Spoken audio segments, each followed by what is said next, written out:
Hello. Oop, forgot my hat. All right. Welcome in, good people. Oh, let's see who I see first. I see William. It says Avid. So Avid must have been here. His name just disappeared. When that happens when you comment in the chat too soon, it disappears. After a while. I see William. I see Dale. I see Catfish Regulators. Garv, Morgan, welcome in. Chucky, welcome in. Outdoors with Big Matt, hello. Oh, I see Denise Morgan. Brian B, what's up? I see Gigability and Bugman. Bugman, what's going on? All right, let's get this show on the road. I know Mike's Fishing Home is live, but he said that don't worry about stepping on his toes. He's got a bunch of you still over there, I know, but he's a nut. He's a good one to watch. He interacts with his crowd a lot, and he just loves everybody. We gotta stop before I pass out. Well, all right. Thank you, Gigability. Thank you. I appreciate everybody dropping in. Let's see. I forgot to pin the thing to the top. Well, heck, I gotta do that. So that. Whoop, I've just about done it again. I just about done it again. Tried to go to YouTube the wrong way. It's strange. Oh, there I am. It's strange. Have to go into YouTube like this. Okay. The only way I know how to do it is send it out there on the YouTube side and then pin message. That's how I know how to do it. The only way. Welcome in, Big Mike. Oh, let's go back to the StreamYard side. This YouTube side, it's about it lags just about a few seconds. Welcome in, Tina. Okay. Big Mike, I can't wait till me and Melissa come up there and meet you at the meetup. I already got my campsite reserved, and I reserved a tent only site, and I have a little cargo trailer that I enclosed, a little 5x8 cargo trailer that I turned into a camper, a little camper. There's nothing fancy, just got a bed and all that in it. I didn't think I wanted to drag it way up there, but I think I've changed my mind now. I hope they got a site, because I primitive. I chose a primitive with no electricity or water, and I got to thinking, doggone, I need electricity. So welcome in, Jeremy. So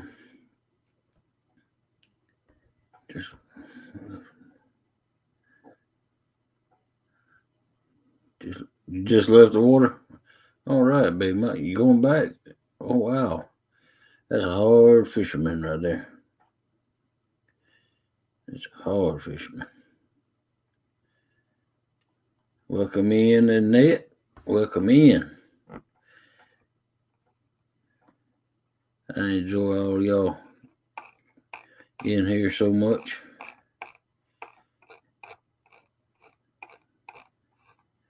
Just I got oh man, 502. I got 504. I think. Yeah, 504. I got campsite 504. You might be able to tell me a little bit about that site. Is it a good one or a bad one, or can you get to the water from there?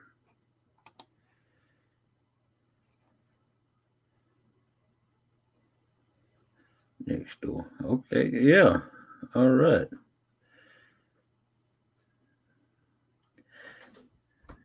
That's what I like. Is there any power out there to them sites? Do you know? Lots of trees, little bank access, not much. At 504? Oh man.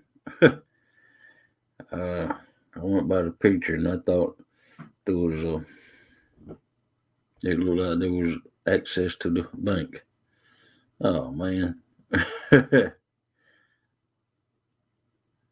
said I'm 512. Oh, bug man, you going to? 502, 503. Okay, Big Mike. I might have to come down there and fish with you then. Me and Melissa. If you don't mind. But man, that's Dodge for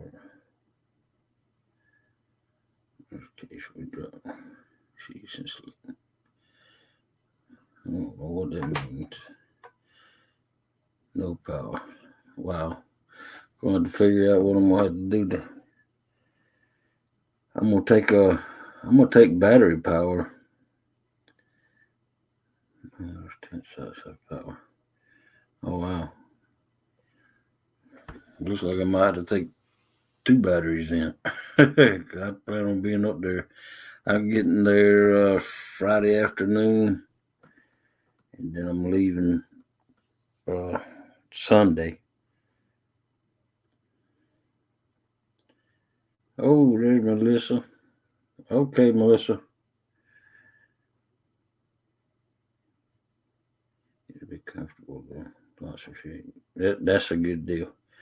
That's a good deal. I think Melissa will. She'll be sleeping with one eye open though. she she don't want no of them animals. Tim, I got a generator. Well, I can't tote it with me. I got a big generator, one that power the whole house. And I need a little inverter is what I need. Friday to Tuesday for me, Bugman says. All right. Lots of trash. Yeah. Yeah, that's where you was fishing that night. You was in you and your wife was camping out there, isn't it, Big Mike? And I remember Melissa was picking on you about that all the raccoons and deer and all that come up.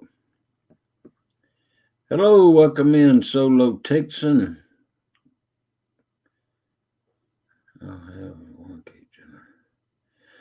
Oh man. Oh, 503. Wow. Yeah, I looked at it this morning, just real fast. Get that troll, y'all. I looked at it real fast. I couldn't find the map that the map that had the dots where you could see what was available. It just had columns this time when I looked. I couldn't remember how to bring the dots back up, but all the 500s is just about taken up. I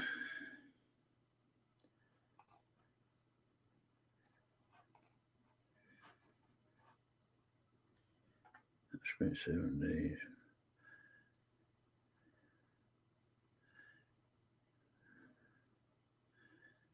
Yeah, yeah, that's what I've noticed. Uh,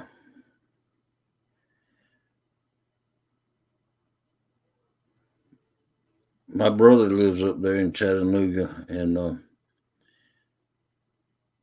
he's 10 years younger than I am, and he said he could get to Chester Frost quicker by boat than he could by his truck.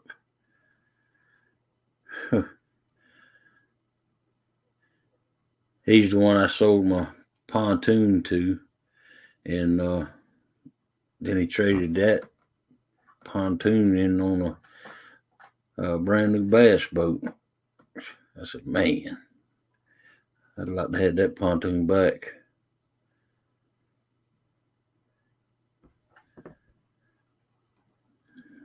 First person. You go then, Gigability. You go. Just don't time them out. You got to hide them.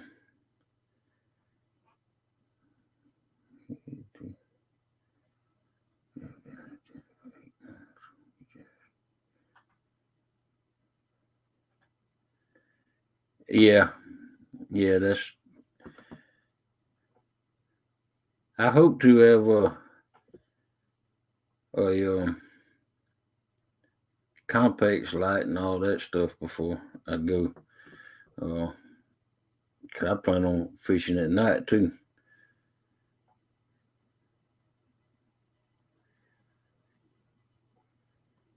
And I'll need well, I don't know how I'm gonna. I don't know how I'm gonna charge that battery up. I guess I can bum some power from you to charge my battery up.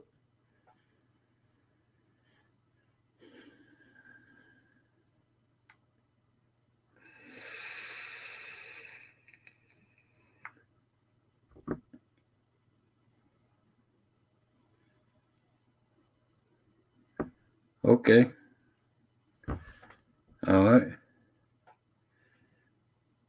All right. One compact light will light up the whole area. That's good. Nice.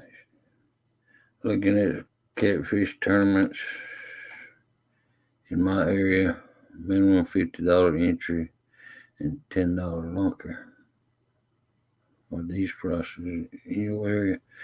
Well, the only uh, catfish tournament I fish is in Jessup, and it's a $200 minimum boat, $100 a person, $200 minimum per boat, and then $100 extra for large fish. And but then they give out thousands of dollars. They give out 13,000, 14, whatever they take in, they give out. That's in Jessup, Georgia.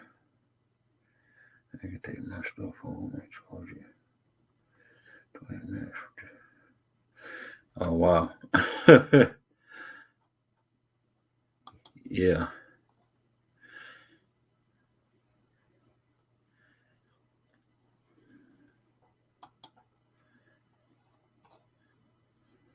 So are you gonna bring your generator, uh, Big Mike?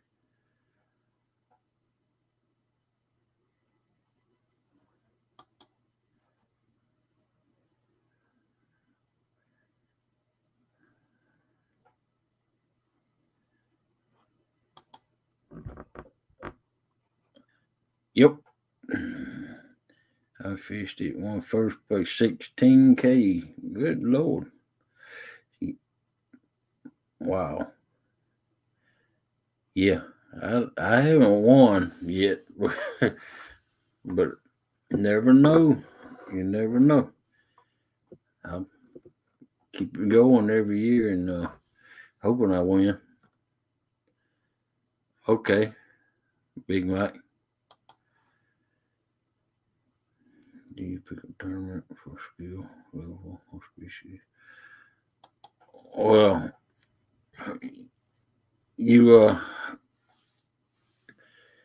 you pick them for any skill level, but you got to if you in a bass tournament, it's bass, and if you're in a catfish tournament, you got cat, you got flatheads, blues, and channels. But usually, uh, flatheads and blues will win it. Oh wow, you didn't win it.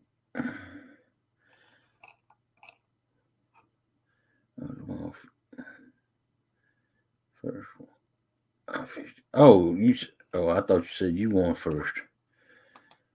Oh, I misread. Sorry. First place was 16K. Yep. Welcome in, Lauren. Happy New Year to you too.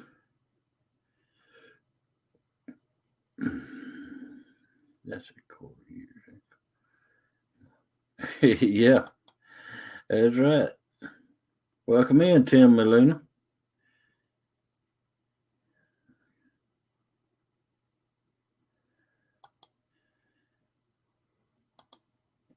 Yes, you can, Tim Melina. That's what I like about this catfish community. Everybody can fish against. You don't have to be from one state. Everybody can fish from miles and miles around, from uh, East Coast to West Coast in one tournament, and they get a chance like that. Oh wow! Not hardly. I wish. I wish I'd win that. Man, uh, I was there that year. The man and woman wife team won it off that pontoon they had.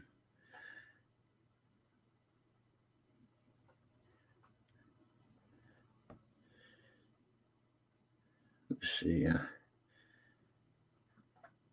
agree. Okay, Tim Molina was just.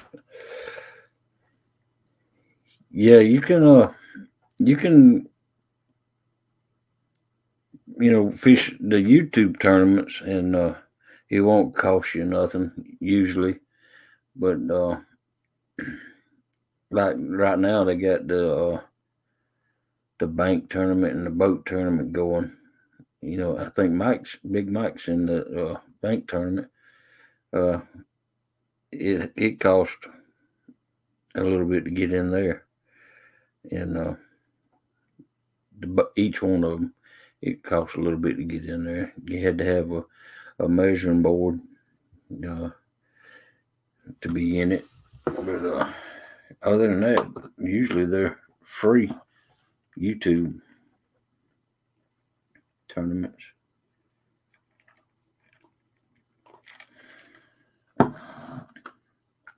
But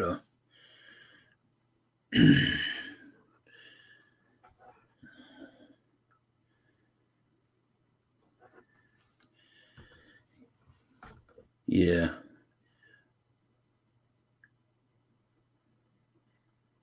What's what campsite Catfish regulars have? Is he I think he's going too, ain't he?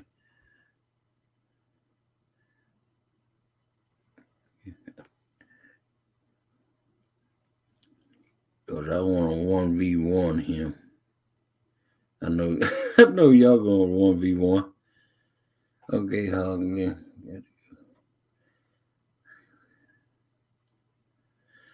All right, Gigability. Yeah, I seen that uh, comment you left on it. Glad you got a boatload.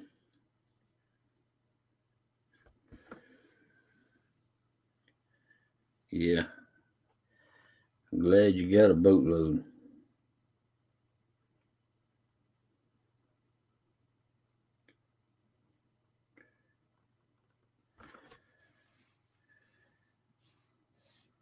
Chucky and Annette Morgan. Yeah, that's my buddies right there. Thank you, Chucky.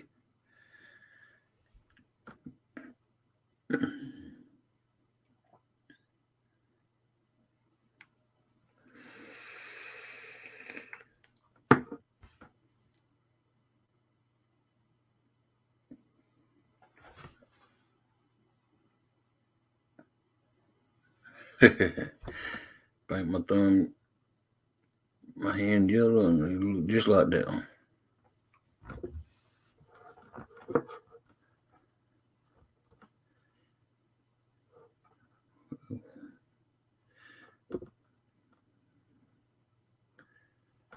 Wow.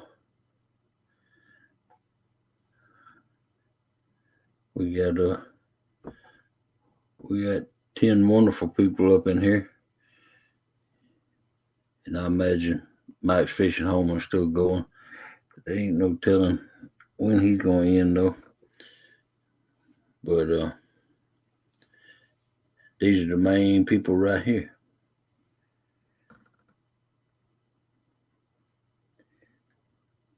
That's my faithful followers.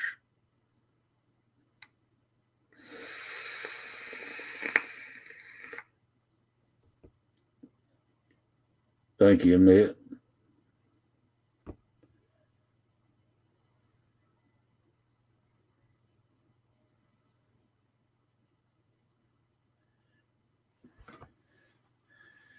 Well, I got I go to the wound care tomorrow, or in just a few hours, 8 o'clock in the morning, and gonna let them look at my foot and tell me how I'm progressing, and get the okay for them to tell me I can go fishing now.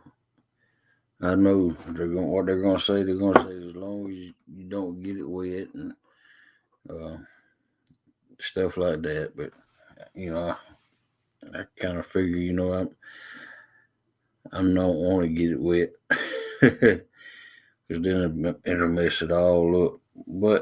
And I don't want to walk down the embankment or incline like this. I just want to get out of the vehicle, walk up to the bank, water, and throw rods out. But that won't be until, probably next week.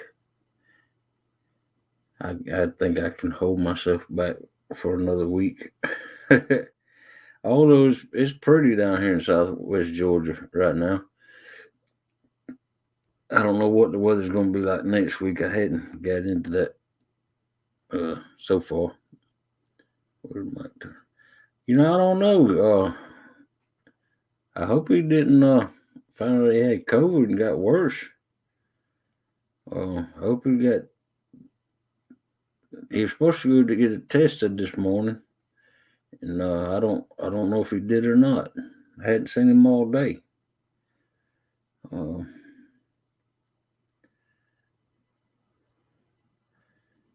Yeah, Chucky. Yeah. I got to be careful, that's for sure, because I haven't been fishing in, 4 months. I've cut my foot about, I cut it September 6th on a holiday, and I didn't go fishing. I was wanting to go fishing. I guess I went fishing about a month before that, 3 weeks to a month before that, and I was getting ready for Catfish Regulators 2-7 tournament. I was, making some rod holders, and when I cut my foot. But I hadn't went three weeks to a month before that, so it's been about 4 months.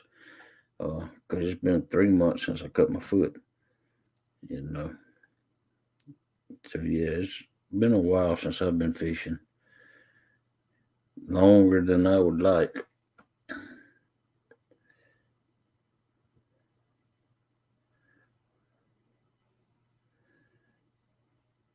Let's see. I'm Danny Stones today. Oh, you did, Chucky? Well, I didn't watch much of YouTube today. I slept. I got up. Let's see.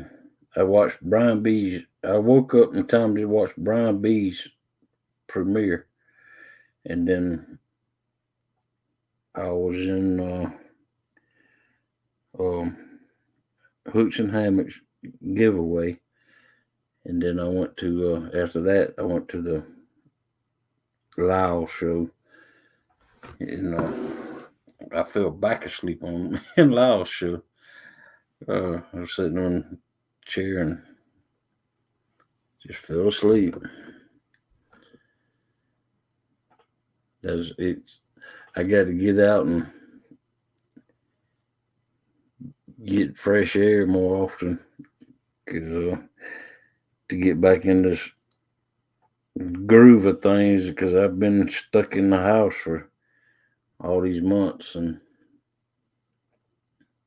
Melissa hadn't been letting me go outside too much, and I go out in the backyard, uh,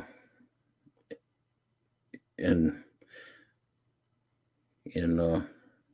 they said I've cut the grass twice. Melissa wrapped my foot up big time, and man, she had my foot all wrapped up, and my foot was that big around with all the stuff she had. Uh, Welcome in, Fish Ranch home. But when I cut the grass, that thing happened to me today. Hey, I tell Melina, I'm at 783, almost 800. Well, maybe you'll get there, Fish Ranch. Who knows? You might get there with my little 13 people that's in here, but they've got power.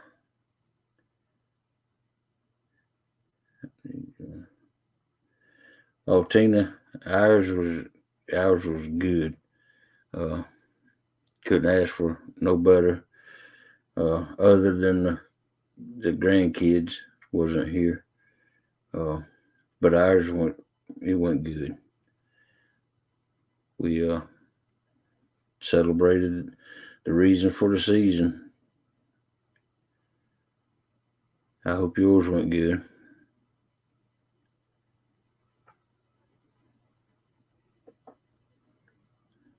I need to go check that Fish Ranch home out.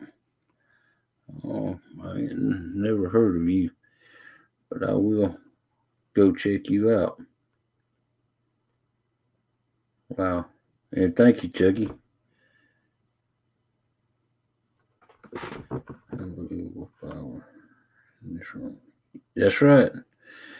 And we just got started. Once we've got 13 people. So yeah, Mike's fishing home. 15 now. Mike's fishing home. He's probably still going. But Fish Ranch home. Oh, what do you fish for?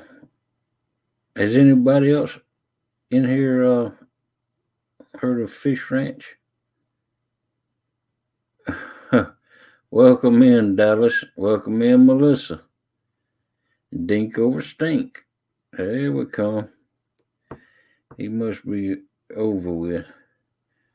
What in the world's going on, Hog Leg? Oh, we're just trying to get Fish Ranch to 800. He's he's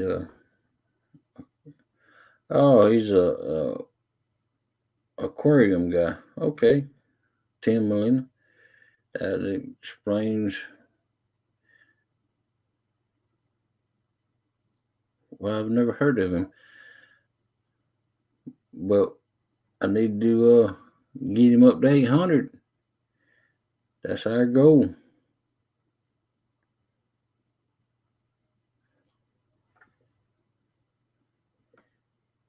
Oh, Melissa, you probably over there at Mike's Fishing Home, wasn't you?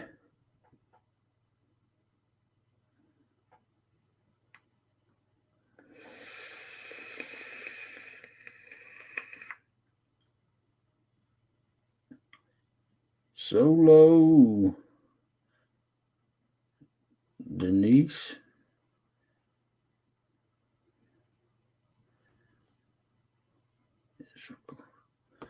Oh, that's okay. Welcome in, Catfishing with Calls.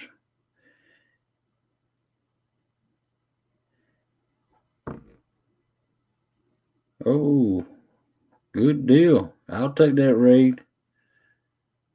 I'll take a raid any day.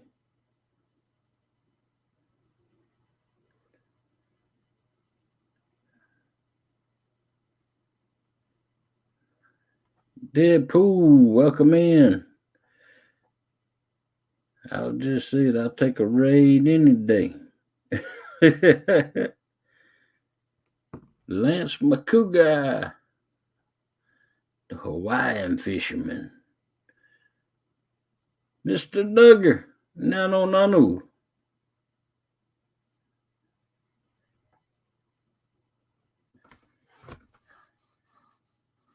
Yep.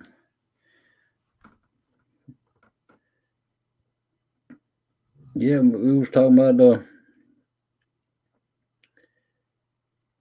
welcome in, Epic.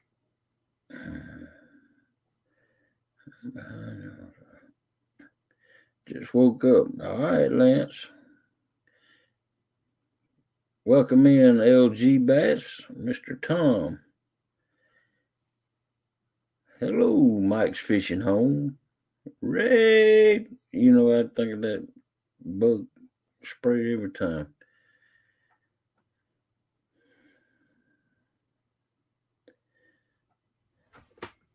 Epic. You Epic, are you going to Mike's Fishing Home? Big Mike's meetup?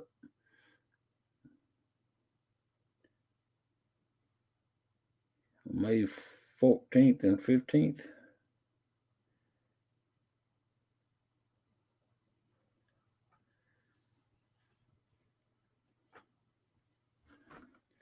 Let's see. Big Michael was in here when I first started the show, and he's let's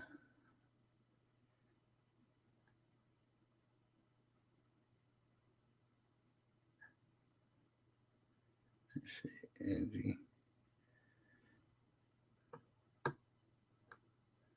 For those of y'all who don't know who LG Bass is, that's Tom, the world famous Doc.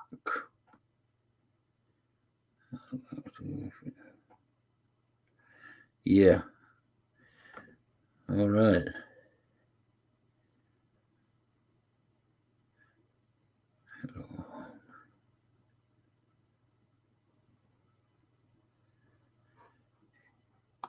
You want to come up? Come up on my panel, Mike. Anybody want to come up? There's the chat out there.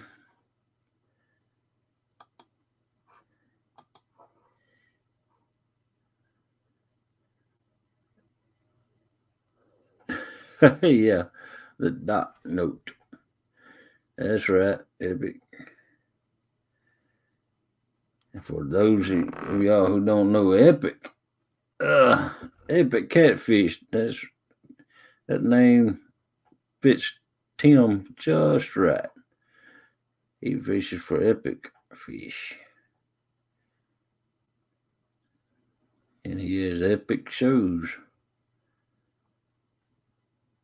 Uh, I'll be glad when he gets to go fishing again. Come on, man.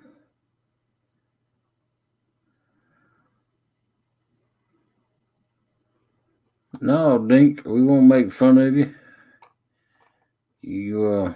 I'll just click on that link and adjust your the link will pop up and it'll ask permission for your microphone and camera, and then you allow it, and then you poop. Just come on in. And if you don't feel comfortable, you can hide behind your avatar or icon. We're fishing to get real done next one. Oh wow.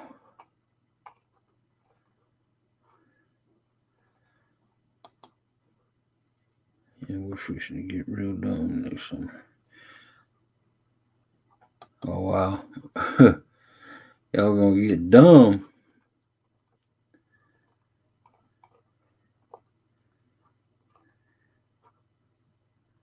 Welcome in, Jeremy. Y'all come up on my panel. Yeah, we were talking just a few minutes ago before all you come in. I don't know where Mike Turner is tonight. Maybe he's getting some much needed rest.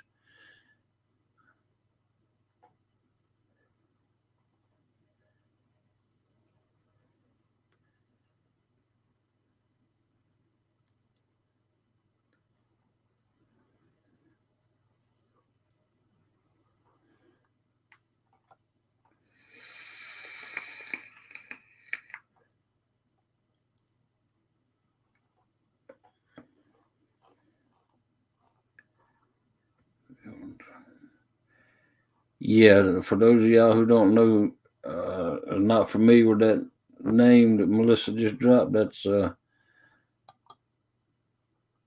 Chad's new YouTube handle, Fields to Water. YouTube messing with him. He's well over 1,000 subs, and YouTube won't monetize him for some reason.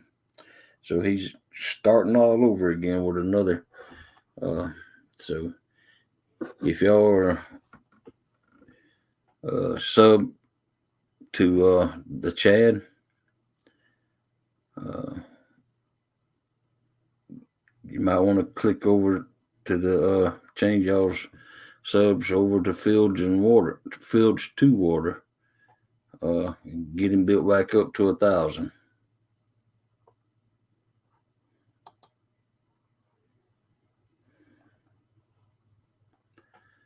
And that's Jeremy Tournament Catch Chucky put out there, and then Melissa did the hook and wheel tournament that he's come up with. That's his concept. That's going to be hosted on Becca Mud Tramps. And thank you, Annette, for dropping my link.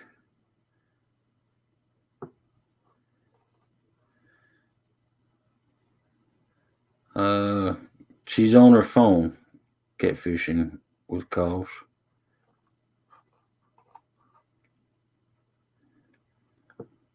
YouTube computer. Yeah, exactly right, Deadpool.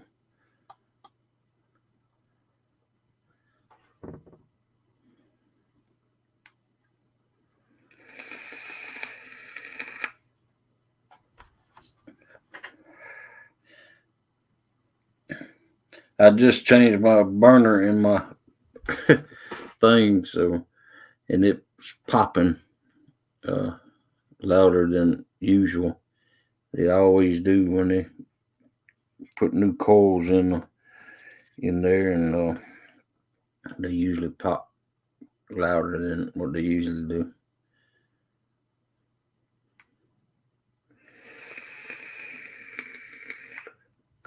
And of course, it's fresh one. All right, looky here, looky here. Welcome Hello, in. everybody. Yeah. Good morning. Good morning. Good morning. Morning. Let's see. Just back us up a little bit. There you go. Yeah, I don't need to be I don't need to be so big on there. Yeah. Oh man, I feel weird right here when I'm up here solo. You don't have no choice but to be up I close and guarantee personal. it. That's Like I heard you planning a fishing trip coming up soon, huh? All right. Which one? You said I don't know. I heard you talking about it earlier, a week or two from now or something. Yeah, but I'm gonna try to go fishing right after the New Year. Nice. And if that's the one you're talking about, Yeah, I think so. yeah, I hadn't been in over 4 months, and I go to the doctor at 8 o'clock in the morning, wound care doctor, and he's gonna look at my foot and see how much I'm progressing, and I'm gonna ask him then if it'll be all right. And of course, he done told me that I could, but I'd have to wrap it up really, really, really, really, really good, and so I didn't want to watertight it like that much, and because I'd be I'd be walking like a I don't know, like a penguin. I already walked like a penguin, but uh yeah, I think I'm gonna go fishing after the first of the new year, and of course, if the weather's right, Right. I gotta check on the weather. Of course, it's down here in South Georgia. If it ain't raining, we can just about go fishing anytime. I wish we had that weather here like that. I'm gonna try to go out tomorrow myself while the getting's good, because I know this weather ain't gonna last too much longer around here. Right, right. Well, in Southwest Georgia, I mean that's how it is. We might have uh, it might get down to 20 degrees one morning and then be right back up to 65 the next day. I mean, uh, heck, who knows? It might be 65 that day. Right. But it never lasts as long as it ain't raining and thunderstorms. Of course, I fish and rain as long as it don't thunder, because where there's thunder, there's lightning. And Right. and I I'm don't still fish. trying to figure out how to look at this chat and everything else. This is the first time I ever went live on anything. All right. Well, you have to. Are you on your phone? Yeah, I got chat up, but is it normal for when you put chat up, you don't see the screen anymore? Right. You Okay. have to on your phone. You have to either choose chat or the the Got you. screen. And when you on a computer though, you can have chat and screen. But Got you. I might have to invest in something like that then. drop that link. Okay.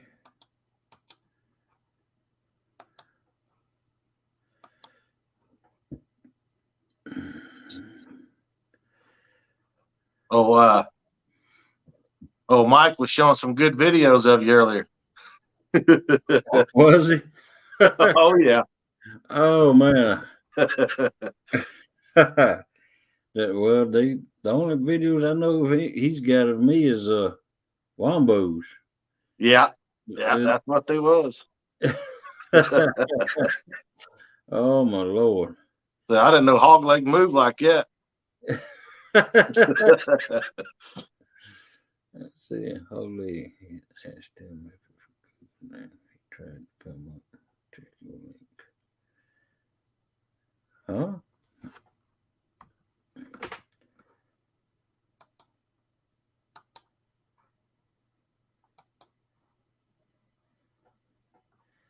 Well,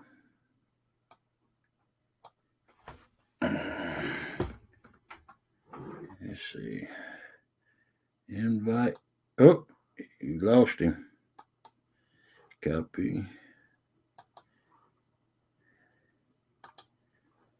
Paste. And send. Welcome in, JBT. All right, there's the link.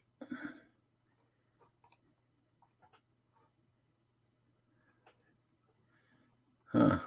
I don't know why it asking for his Google name. To do. Don't worry, I've done that many times when I first started out. How do you get the icon up where you got your profile instead of your? Just stop camera. Oh, Hit the okay. camera. Yeah. Just like that.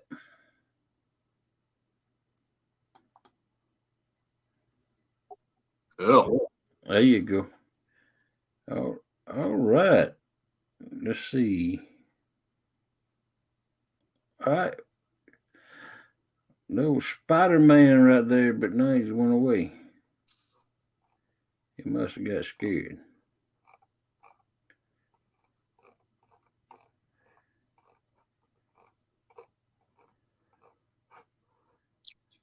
I figured I'd get on here and put a face with a name for a change.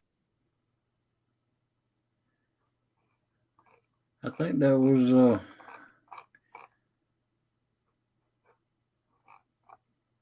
Deadpool. Just for your foot. Yeah. There you go. Deadpool. Just put your foot in the garbage bag and spray Flexasil. Yeah. No. No, it didn't work like normal. Wow. I don't know what is going on. Huh. Ask me for my Google. Oh yeah. Speaking of what Lance said, I sent you an email too, leg. Oh yeah? Yes, sir. I hope it's a good email. I wasn't bad. I wouldn't send you a bad one.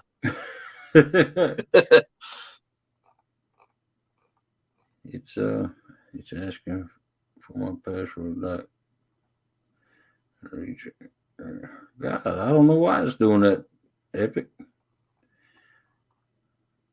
Are you? I guess you are because. Wow. I don't know what's going on, Epic. Are you signed into your Google account? It should let you straight in. Yeah, Epic. Try signing into your Google account and because I don't need any of your information. Okay. Intense. Have they said? Uh. Okay. No, no, they haven't. They haven't said that yet to me. Every time I go though, they cut the top of it off. And I used to know.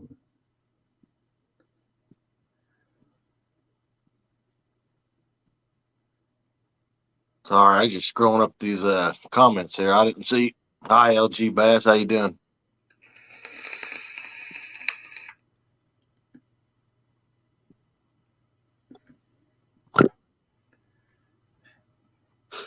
Tim Molina wants to know if you're on Facebook, Epic. Now you gotta have one.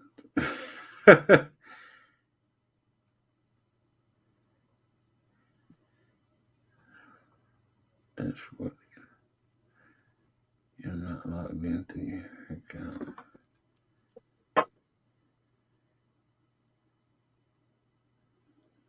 May have been compromised and needs password change. Yeah, that's the only thing I can think of solo. And you just stop that corner. I haven't found any Google account through YouTube. Melissa, how come you don't ever go live? Oh, now you gonna touch that with a 10-foot pole. You can't get shot. Yeah. You don't know the password. If you click the original link from Facebook. Yeah, if you have Facebook, it might work. Epic.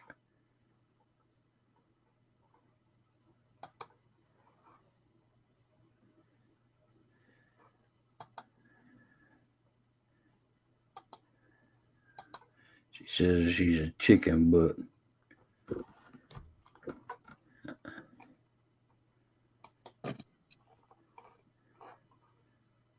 I was going to ask a question while we got all these professional fishermen on here. Okay, shoot for it. All right. Well, I basically grew up just fishing with regular old Walmart rods and reels, 808s, etc. from Walmart. So Right. I'm kind of new to this bigger, better rod and reel combos, such as, held casts, Uncle Lou's, etc. Bait castles in particular. Right. And the circle hook game. I've never used a circle hook until about 2 months ago. Right. Very hard thing to get used to, not to just yank the dang thing like I've been doing for 40 years. Right. What I did in the circle hook is the fish hook themselves. Well, I guess. I mean, yeah, I could see that, and I could see how that works, but smaller fish, sometimes, like a lot of people will fish for a 2 to 5 pound fish, say to eat to keep rather than, a trophy fish. And I have found that it's kind of rough for a littler fish to set themselves on a circle hook. Maybe it's me, I don't know. What my question was, is there a hook out there that people would recommend that is a happy medium from a circle hook versus a regular hook, like before the circle hook was even invented, I should say? Right.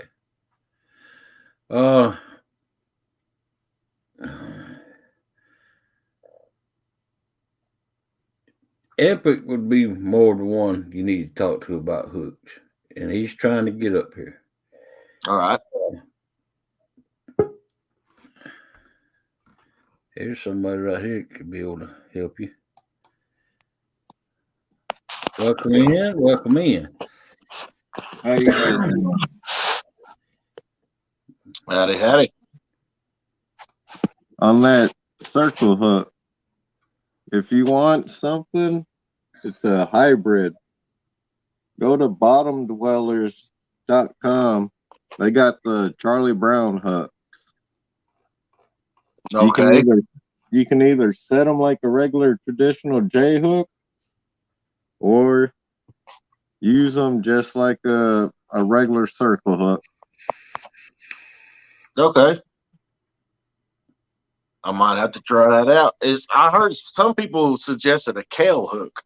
Is that true, or? Kale hooks are good, but that Charlie Brown, I like those.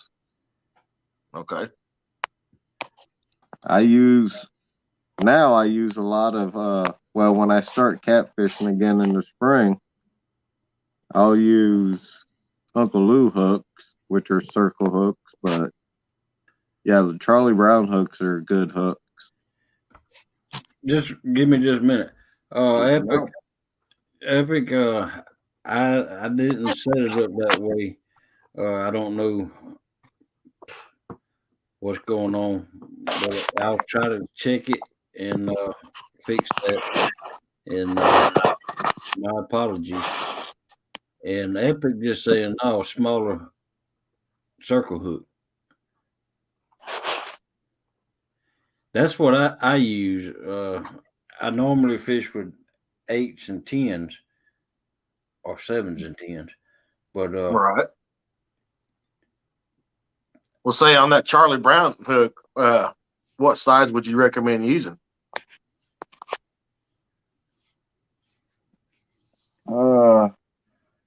I use the 5/0.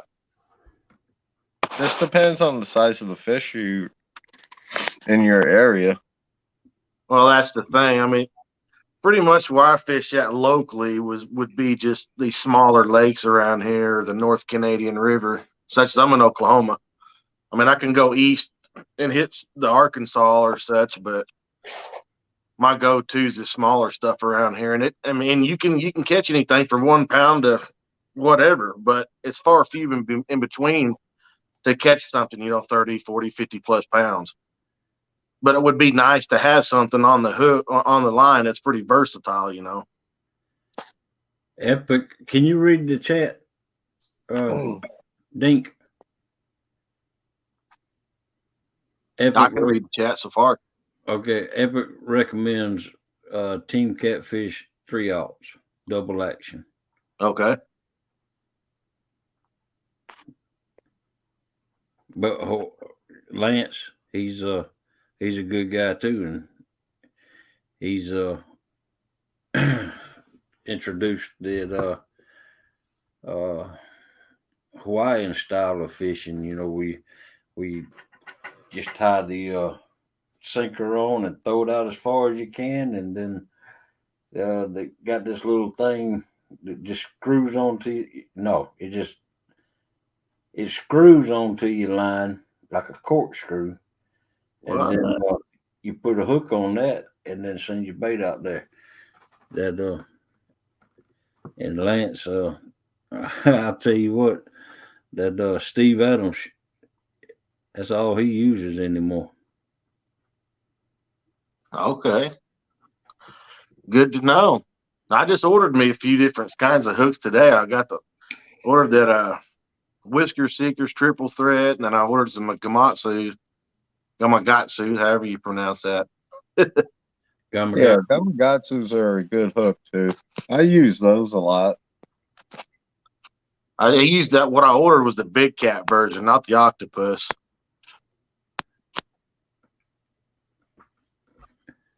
But yeah, like Epic said, go with the smaller circle hook. Okay. Or you can look on, if you want to try those Charlie Browns,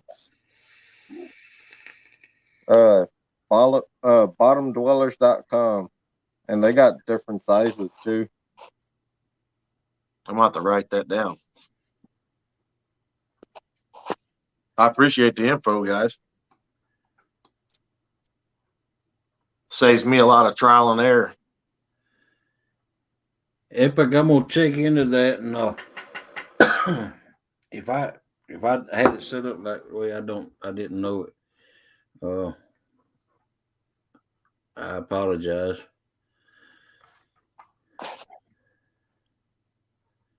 Epic says 3, 4, 5 alt will work. Okay.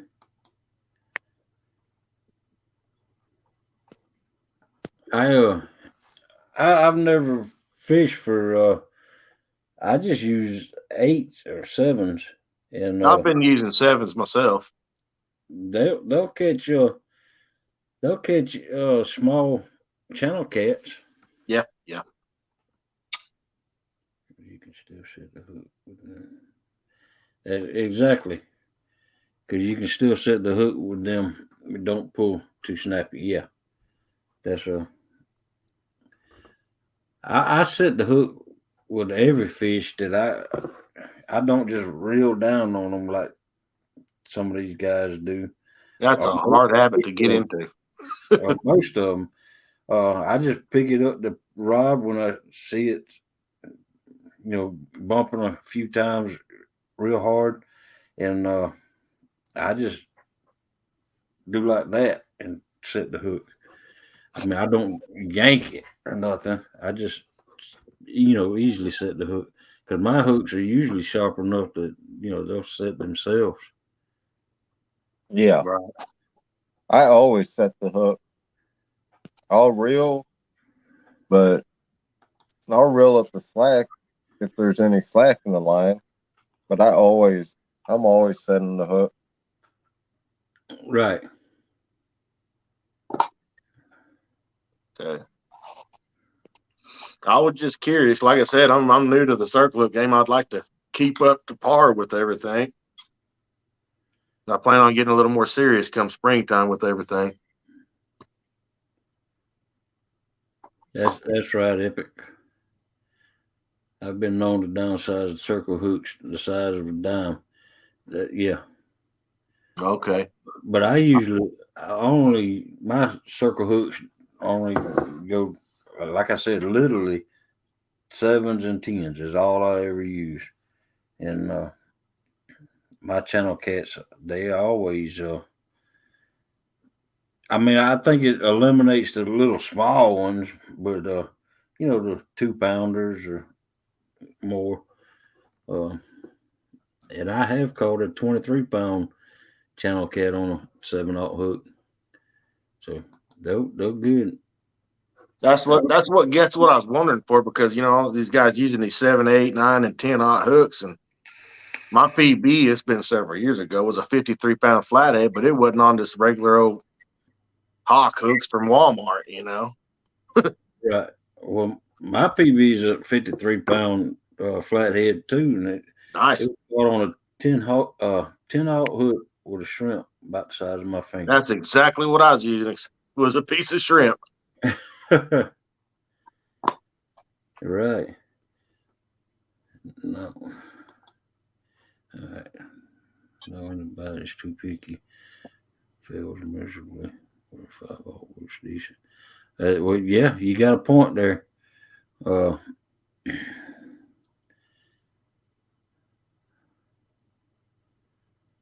yeah, you might have a point because I have had them.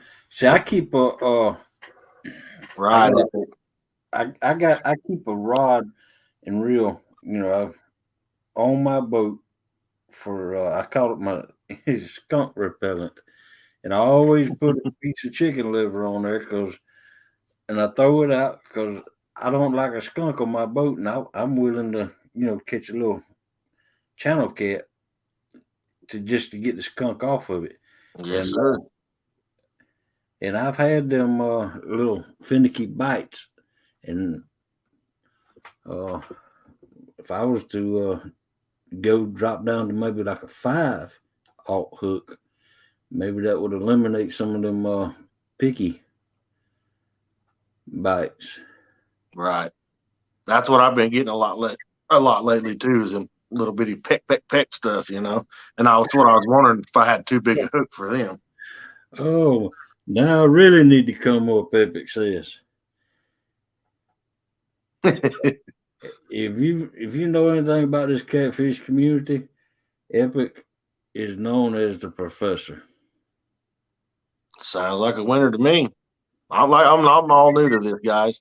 I appreciate all the help and the info and all the chats and stuff you guys do. Right. And oh man. Let me I don't know where I would have it set up like that at Epic. Man. Uh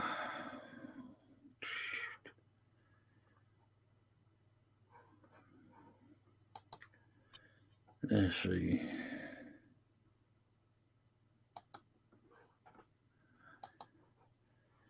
I didn't know I even had it set up like that, Epic. I'm sorry. But if I can find out what it is. It happens, William. It's good when it does.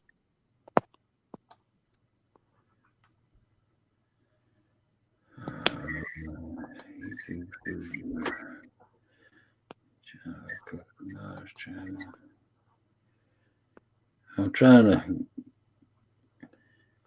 get Epic up here.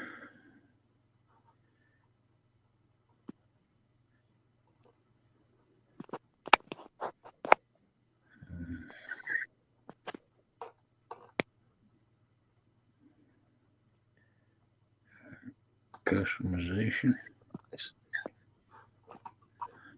No, like that. So, comment, customization. And edit comments, subtitles, content. Would it be in the StreamYard side? Let's see.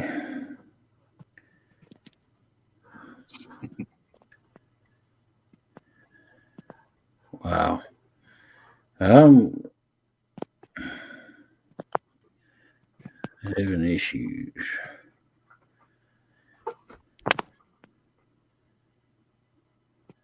Okay.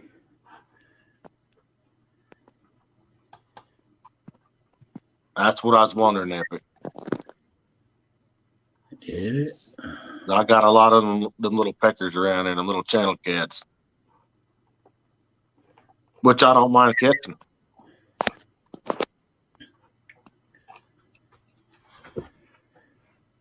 That's my channel. I'd rather take a dink over the stink. I thought you named it because of that video you had. I know you did, Hogleg. I deleted that video. I might post it back later after I get established for my fishing. All right, settings. Layout guest.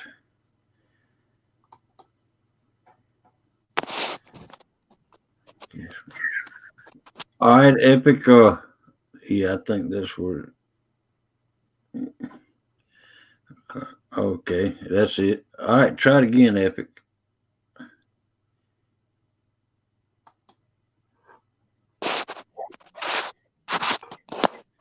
Oh, let's see. Let me put the.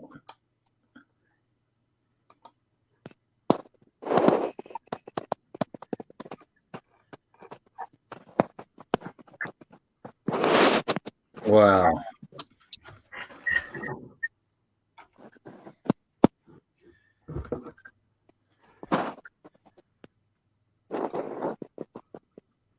I think the wife's got about half the people at her work mad at me, thinking I'm a real good guy. She went to work telling everybody what I got her for Christmas. Told her about that push mower. I told her not to forget. Wait, I can't get this thing out of the way now.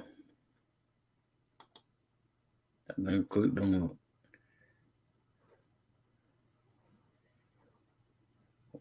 start chat.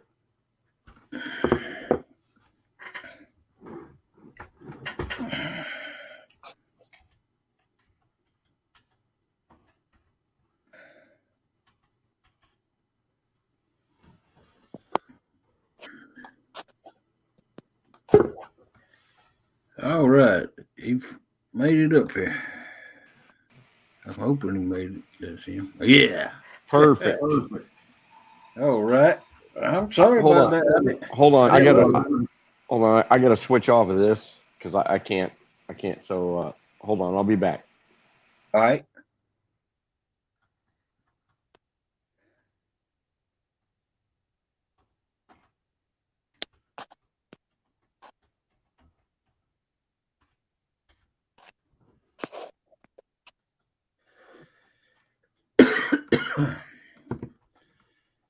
Having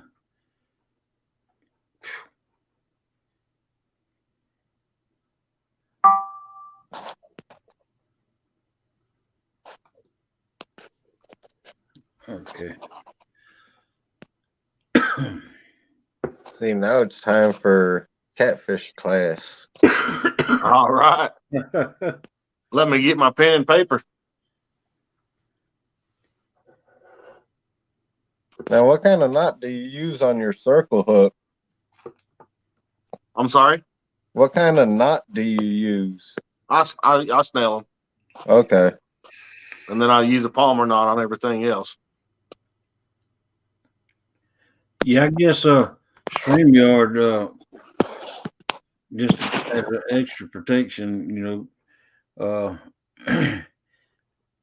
asked them before I allow guests up here to be authenticated through Google, I guess. And I had to uncheck it. All right. All right. I made it for real now. All right. Welcome I into the even bought a Board. little thing that hold my phone, but I can't find where it's at. Oh man, that sucks. That's all right.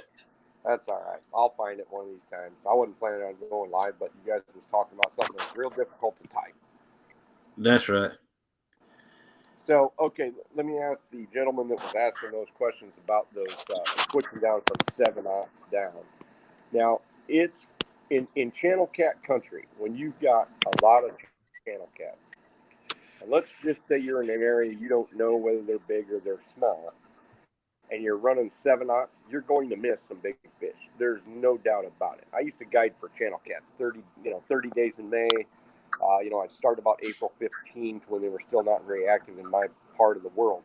And definitely using the 7/0 was a kiss of death. I mean, you're not going to catch it. You could go into a day on the river where it's pre-spawn, great location. It's very predictable. You throw in the best bait, say it's a shad, it's a piece of moon eye, it's whatever. Throw the best bait in and tap, tap, like this. And, my customers that didn't know any better would say, oh, them are just little fish if they're not pulling the rod down. I said, you want to bet? Hand me that 5/0 right there. Hand me that. Say, we'd switch off to 7/0, go down to a 5/0. They go tap, tap, like that and just rip the rod down because they had enough confidence in it. It's a really, really weird thing. So Right. and sometimes they'd even peck the 5/0 and spit them. And I'd have to go down to a 3 or a 2, and sometimes the tiniest hook you ever saw, and the smallest, like a 3-inch, 4-inch shad, I'd have to cut the darn head off, and it was the tiniest little bait you saw. It was like a darn jelly bean. And you got 6, 8, 10, 12, 15 pound, 20 pound channel cats eating that, and they're hitting bigger baits and just spitting them and leaving them. When especially in the pre-spawn, when channel cats have plenty of food, they have plenty of, and they're more concerned with location than they are about going out and feeding, because they got plenty of food brought to them anyway. So Right. I mean, you can get on a tough bite, and you guys, if you watched, let's see, I think it was Scary River Adventure. We did the whole video, and it was a tough bite, and we still managed, I don't know, 10 or 12 decent fish, and a couple of them were, up in the 10, 11, 12 pound range. But still, that was a tough bite. And even though we downsized to 5/0, I wish I would have brought my tiny, and I didn't. And I should have brought the little dime size circle.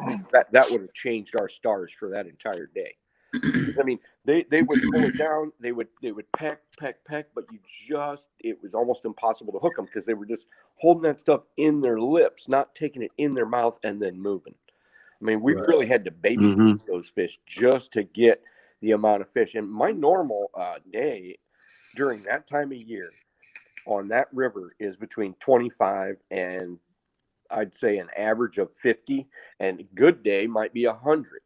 Right. But I'm gonna have to move a lot. It's not like I can just sit in one place. I'm gonna have to anchor 40, 50 times and sling baits till you about want to puke.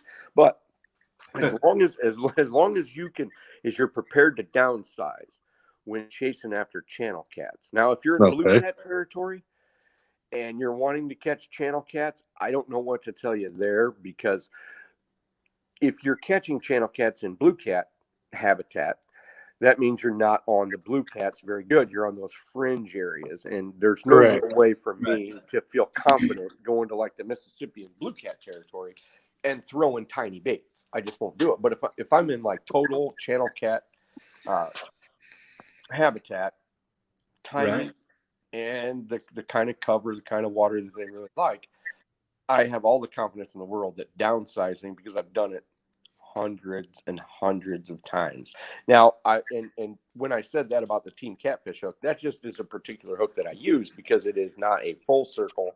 It's a modified circle, and I can somewhat set the hook. And if you want to know what I'm talking about, you can watch that video. Although we actually filmed two shows. We filmed one day, and then we came back the next week, and the next week was more of a predictable bite, and we did a lot better, but I haven't even had time to put that video out yet. So you get to see the tough day that we kind of struggle. But, I mean, we still put some nice fish in the boat. Right. And I think what I did a lot wrong was I would watch a lot of these videos of guys catching these huge fish, using, like I said, them 8 and 10 and aught hooks, and that's what I wanted, and that's what I went and bought. And now I'm having problems catching the littler channel cats where I'm at. Yeah. Right. See, like up here in Wisconsin, like Epic said, well, and we noticed we'd use we'd use different size hooks. We'd have 6 rods out because we can have 3 each. Mm-hmm. So we'd put 3 different size hooks on all the rod. And we noticed during that pre-spawn, they were hitting the 1/0 hook. We're catching them on that smaller hook, like Epic was saying. Yep. They were more confident on that smaller hook. Yep. So yeah, the downsizing hook. Absolutely. It does help. You know, it's very difficult. It's very, very difficult for anybody, and I'm talking about even me when I started. It was very difficult for me to decide or figure out how to tailor what I was doing and what the size of the hooks were and the baits that I was using, because I wasn't really dialed into the best habitat. Okay, so it took a little while for me to put that puzzle together. So once, and honestly, all we had was like the 5/0 true turn, big dumb bass hooks. I mean, you remember that, somebody probably remembers those in the store. They're the big dumb stainless steel ones with they look almost like a shark hook. That's about all we had with catfish. Those were some of the most difficult ones. And then I switched over to the bronze bass hooks, like the 3 and 4/0, and that actually did better than the thicker hooks. So I like a hook with a lesser diameter, a shorter. Let me see if I can get that. So those ones with that real extended from the point to the barb, I don't like those. I like the shorter. Not really the shank. I'm talking about the distance from the tip to where the barb sticks out. Oh, okay. I don't like a big long one because let's face it, the easier you can penetrate just the skin, the better off you are, especially with channel cats, because you're going to catch them a lot in the corner of the mouth, you're going to catch them a lot in the top lip and the bottom lip. But the thicker your hook, the harder it is to penetrate that. Right. And a lot of times channel cats don't do like blues. Blues a lot of times will move up, suck a bait in, and then turn sideways, go down. Channel cats will back up a lot because they're in current, they're in things, they'll just sort of move around. Now, if you're in a lake situation, a lot of times they'll move off with authority and they won't do much tapping. Not until I got into bigger populations of channel cats did I notice or did I recognize the fact that they had plenty of food. They had opportunity. And so if I'm going to catch numbers of fish, I got to go where they're at. And if they're there for an extended period of time, they're there because there's plenty of food there. If there wasn't plenty of food and they had to go out searching for it, they wouldn't be there. So So putting that whole thing in perspective, I had to lesser my line weight. I needed to get a little bit more limber rods, but yet with a decent backbone. And once I switched over to circle hooks, I had to get right off of those 7/0 because that's the only thing that was available in the beginning. So I had to order some online. So I see that was another problem for me is I have switched from these little medium, not medium heavy, but medium rods. To I've upgraded to these newer, bigger, better rods to medium heavy, Oh, And yeah, that's tough with channel cats. yes, and that's Very tough. killing me. Yeah. The stiffer the rod with channel cats, and I don't care if they're 15 or 20-pound channel cats. For most of the period, most of the fishing period, channel cats are, I'd hate to say that they're picky, but they're picky. I'd hate More to say finicky. there is a way that they eat versus a way a blue eats and a flathead eats. And the way that they eat is more, I'd say, careful, if you get what I mean. They're crushers. They crush their food. They eat a lot. And believe this or not, channel cats eat an absolute ton of live fish. They're just not very good at it. They kill it first. So they're constantly hitting stuff and spinning. Where a flathead will suck it in and eat it. A blue cat will just basically gulp something down. A channel cat, and I've watched them with my own eyes. I've watched them in rivers. I actually have enough rivers that I can actually feed them if I want to on the. Wow. They're not pets. These are just natural rivers, but they're shallow enough and clear enough I can see them. So I can throw pieces of cut bait upstream and see them physically eat it. I mean, I can catch them if I want, or I can just feed them my old cut bait or my new cut bait. So, yeah, I've got a lot of time invested in watching the way channel cats react. In this shallow, clear river that I did that video on that I told you guys about, I don't know, it's been 20 years ago or so, but I brought a step ladder. And I put a 15-foot step ladder up in my boat so I could get above and watch what they were doing. And it was very, very, very telling about how channel cats move through current and how they actually go up to rocks and kind of sniff around, and how they'll actually pass a bait, know it's there, move back, and then go up and hone in on this thing and then finally hit it. But if it doesn't have resistance in the form of a hook and a line, they rarely spit it. But if it has resistance, for some reason they'll spit the thing, and then might go back after it. And we all know, if we've had channel cats on the line, they go tump, tump, tump, and they might pull it, but they're still tapping, and you can't set the hook. They're tapping because never just a takedown. That's right. They're still bashing it around in their mouth, and you're just as liable to miss them as you are to hit them. So, I mean, we've all got kids, and you tell your kids, don't set the hook, even with a regular hook, until that tapping goes away, because you're not going to time that just right.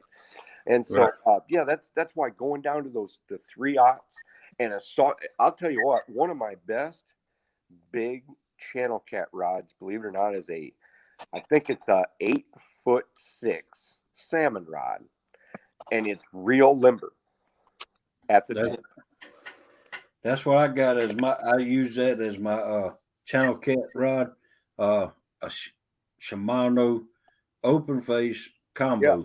Yes. It's a Shimano rod, and it's a long surf rod. That's what it is. Yeah. And that's very limber. That's why I use it. Yes.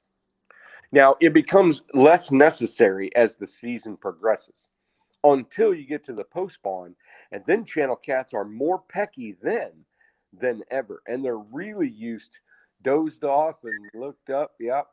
Hey, my brother, I teach you another epic seminar. All right. So generally speaking, hey, I'm new, Brian B. Yeah, let's take this and cut this in the channel cat periods of activity. There's actually 4 of them. There's the winter period. Then there's basically the pre-spawn. Right. Then there is the dog days of summer period, which is the 3rd. And then there's the fall period. And they generally speaking, 80-90% of the population acts different in those 4 calendar periods. And if you guys have been fishing long enough, you're going to be able to put your thumb on it without me telling you. But they're going to in the winter, especially up where we're at. You're in Wisconsin. They definitely winter in Wisconsin. They definitely winter in Illinois, and that means they're going to go to an area that has the right current, has the occasional amount of food, and has protection versus ice flows. Now, are you on a river or a lake in Wisconsin? Who, I'm me? in Oklahoma. Oh, who was in Wisconsin? I heard. I'm in Wisconsin. Okay. All right. So one of you is in Wisconsin and one of you is in Oklahoma. So I'll try to talk about both things. So, okay. So, And I'm in Georgia. And in Georgia. So Yeah. Georgia and Oklahoma, they don't do transit. They don't do traditional wintering. Okay. Right. They're Because still get gonna cold. that whole winter period. They're going to be on this weird limbo where they're going from deep, slower water up to shallower water to feed. Now, the fellow that's in Wisconsin and we get into situations where they will sit in an area the size of someone's living room all damn winter and barely ever move. They might move up, they might move over, or they might move down, but they rarely move from these wintering spots unless we get like a crazy rain or something like that. But usually that just moves them towards shore. Okay, so then you got the pre-spawn. And I tried to go through that as fast as I can. And I know it doesn't give you very much information. But the winter period, you want to use as good a fresh bait as you can and about as small as you can get by with. Because, I mean, I've been on 20, 22, 25-pound channel cats in a river situation where they have plenty of food. And they're peckier than they are during pre-spawn. Now, they are harder to find because like a river like the Illinois, that's kind of a slower moving river. It's kind of like a small Mississippi River with about 1/3 the current. It's more like those tidal rivers that those guys fish without the tides. Right. All right. So now if you are to enter a classic pre-spawn situation like you would in Georgia, like you would in Wisconsin, and except for the Georgia and Oklahoma, it's going to happen about a month sooner than it does for the Wisconsin friend and I. But let's just say they're going to start going up tributaries. They're going to start hitting rocks, anything with decent current, anything and wood cover along the shore, as long as it's got a couple of feet and decent current. If it's gar and turtle water, forget it. But anyways, it always pays with channel cats, no matter where you fish, to have in your boat some 3 to 5/0 circle hooks and some smaller baits like chubs or smaller shad or anything like that. As long as it's or shrimp. I mean, you can get lucky and use shrimp. I use a lot of catalpa worms as long as I can find them. There you go. Now, the one problem with going down as far as night crawlers and catalpa worms and stuff like that, you are going to attract the little shakers. There's no doubt. So Right. it's going to be a little bit, especially if you're contacting those little 12-inch fish, them little dinker squeakers, you're going to know it immediately because your rod just does this. It's real vibrating. Now, a big one, a big fish may still not take the rod down, but it's going to be more like a jolt. So you can tell by that vibration. Anything under 12 inches, like this. I don't like to even contact anything under 4 pounds. So I have learned where I go and at what time I don't have to deal with those dinks at all. Now, that sounds kind of ridiculous, but it's not. It's just taken me a while to do it. Okay, so then you got the post-spawn period. Now, the post-spawn period is when they get off all that shallow stuff. Not all of them do. Some of them still stay. But usually you're left with the Dinkersville in that shallow water, the brush, the rocks, things like that. And the big fish go deep, especially if there's cover there. So if you've got sunken trees and 10, 12, 15 foot of water, blah, blah, blah, whatever you got, that's a lot of times where you're going to find the bigger channel cats. So if you're and they'll go to pecking because in the summertime, they'll chew off of bigger baits. And for some reason, if I contact channel cats with a 7, let's just say I'm blue cat fishing and I contact channel cats, they're still difficult to catch, even if I downsize to a 5/0 because they're real pecky. I don't know why, but they can and do. Not until fall do you get that. With channel cats, do you get that deal where all of them are just basically sucking it down? And so what I do in the fall, it's a real easy pattern. You go to like a deeper stretch of river, you find a sand flat, beach the boat, throw stuff out in 3 to 6 foot of water, and it's almost like the blue cat pattern that everybody uses during the winter on lakes, only it's channel cats. Right. Tim got a question. Tim Molina. Tell us what the difference is in stockers opposed to wild channel. In the first probably 2 months, there's a big difference because stockers have been conditioned repeatedly to respond to a stimuli such as the sound of pellets going into their holding tanks. Now, they lose that quickly after about 2 months, and then there's almost no difference at all between stockers and wild channel. The one thing about stockers, though, is that a lot of times those will be put in municipal lakes and ponds and things like that, more of a kid fishing oriented situation. Or they will also be put in like strip mines, gravel pits, or lakes that people pay to become a member to.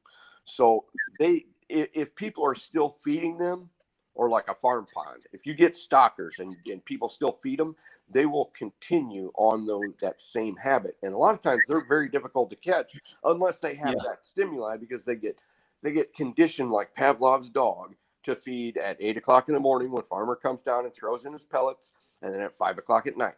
And I used to try to fish those situations. But once you take that feed, that stimulus, that normal stimuli away from those fish, they act exactly like a wild fish. Right. That's why Melissa's mom, she had a 30-year-old small pond that she used to feed the fish every day, every day, and they would just come up and boil the water, eating them, and they got some big ones in there. Oh yeah. And I don't know if you know what speckled cats are down here in Georgia, but that's what they were, speckled cats. No, they're kind of like what class do them speckled cats go into there, Hog Leg? Are they the bigger, like bigger than channel cats, or kind of like a blue, or what? They're basically they're a hybrid fish that Georgia DNR, I guess, put together. I know what they are. I can tell channel. you what they are. There was in hybridization. I used to actually have one in my fish tank, and in hybridization, they start with the scientific name, which is for caddis, and they go with first generation, second generation, third, and fourth. So it's an F1, an F2, F3, and an F4. Right. And so if it's an F1 first generation, that means it's a channel cat and blue cat. Now you can't just put them in a fish tank and they're going to naturally spawn. This is actually done by basically injecting sperm over the eggs so that this thing happens, blah, blah, blah. But then if you want to get to an F2, then you have to take that offspring, and then you take, let's see, I believe it's, since it's an F, you take the female blue, and then you take it with the 50-50 hybrid, and then use the male sperm with that. So then you have an F2, and then F3 and F4. So pretty soon, some of the channel cat traits are there, but not very many. So they do get bigger faster. And they were working on that for the fish farming industry. Matter of fact, starting when I was in college eons ago. Right. And that's what it's been CPR pond for 30 years, and then Melissa's mom passed away about 2 months ago, and now they haven't been being fed, and they're acting like you said, they're more being caught right now. Well, and they will ignore you could go up there and take a bucket of dog food and throw in, and there's going to be hardly any of them that remember. It's like back when they were getting fed, they were going to be there almost before that bucket even came in there, because they can actually tell time, believe that or not. Now they will react to it. Just say nobody's fed them for like 5 years. They will react to it, but it'll be slow. They won't be waiting for it. It'll take a little bit of time to get that really old simple memory back. And believe it or not, channel cats are actually one of the better fish for memory. Flatheads have no memory at all. Blue cats have very little memory, and channel cats are actually out of the catfish family. They actually hold on to their memory longer, or I wouldn't call it necessarily remember, but Hmm. Yeah. their stimulus that enacted their response from their neural cortex, if that's what you want to hear. Right. So yeah, it's actually a pretty interesting thing, and I've It actually is. been involved in studies myself that actually use those principles to see whether they can see color, to see how they feed, see how they relate to current, because I can change up the current, how they react to temperature, how they feed according to temperature, channel cats, blue cats, and flatheads. So, Right. been kind of interesting in my life. We had Pontoon Jody come in. Oh, cool. Hello, Hey, Jody. Jody. Yeah, I can't see Chad at all. I mean, I could, but then I can't see anybody else. I guess I could flip back and forth to it. She said, "Hello, Epic." What's up, Jody? Well, another thing on topic, if you don't mind me asking, Epic. Sure. You're talking hooks. So what would be the better hook difference between the longer shank and the shorter? Say the difference, like in a Gumagatsu and say a Mustad Demon. Well, Another. a lot of the hooks right now are pretty darn good, because if they weren't, they'd be getting beat in competition real bad, if you get what I mean. So, So they'll both work the same. yeah, Close not enough. necessarily the same. I'm not a big fan myself of Gamakatsus, but then again, I've been conditioned myself, somewhat like a catfish, on how to use the hooks that I deal with. So I can't really say, whatever I use is better. It's just better for me. Right. Because put a Gamakatsu in my hand, and I mean, I can still hook fish, but I'm way less dangerous with a Gamakatsu as I am with a Circle Chunk Light. Now, I am using some other hooks. Let me get these for a second.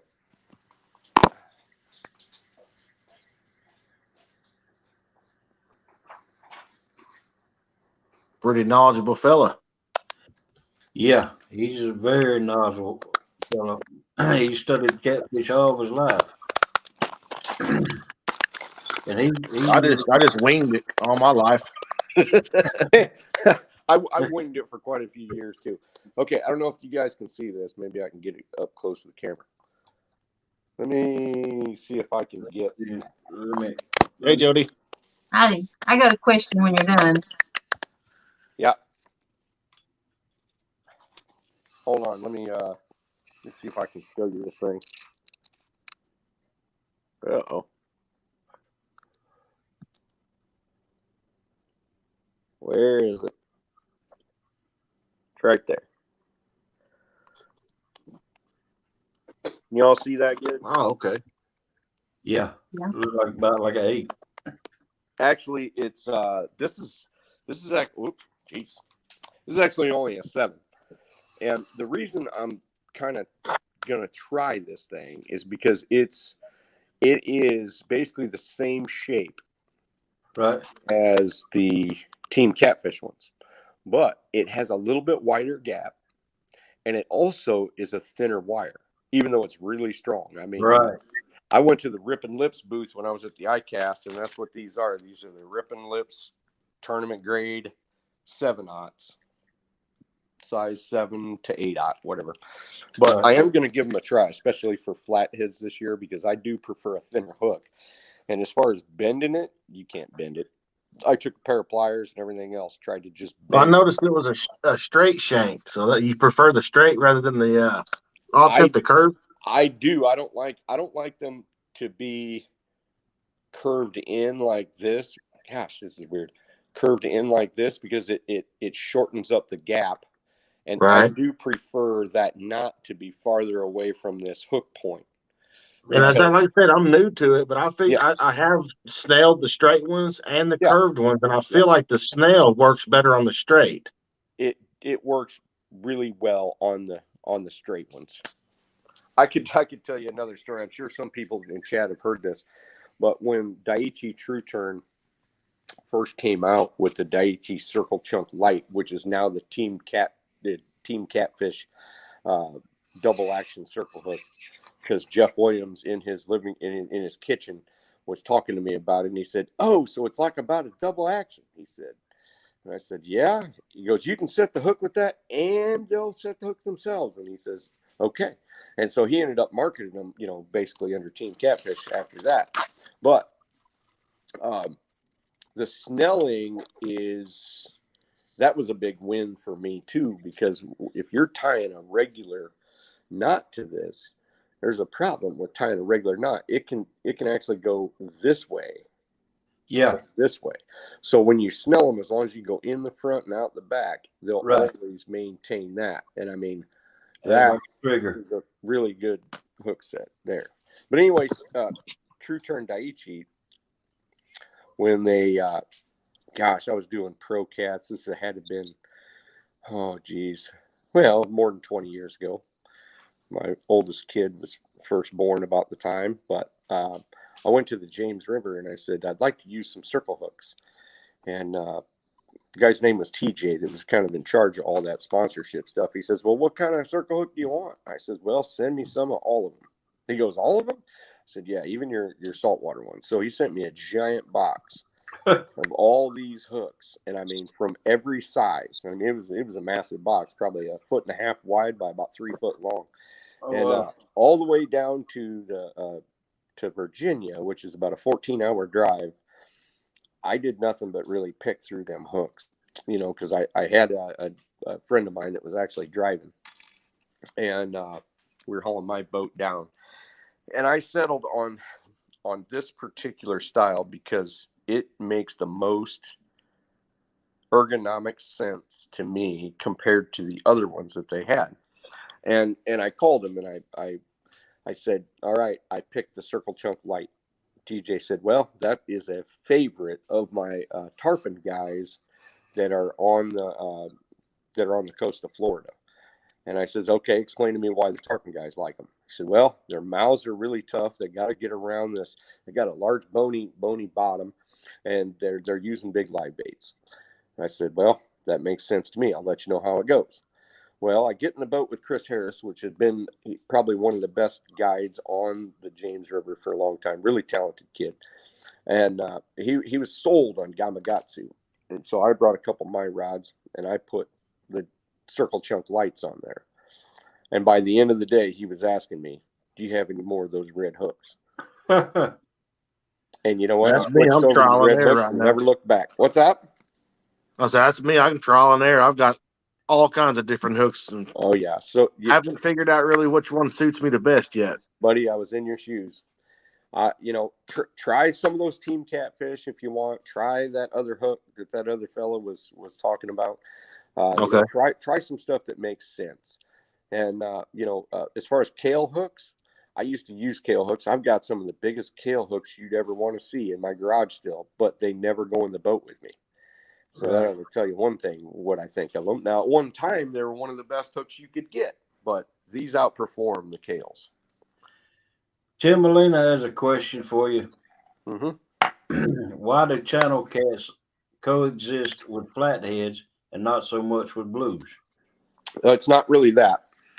It is the fact that the blue cats don't really reach up into the channel cat area on the Mississippi or up tributaries.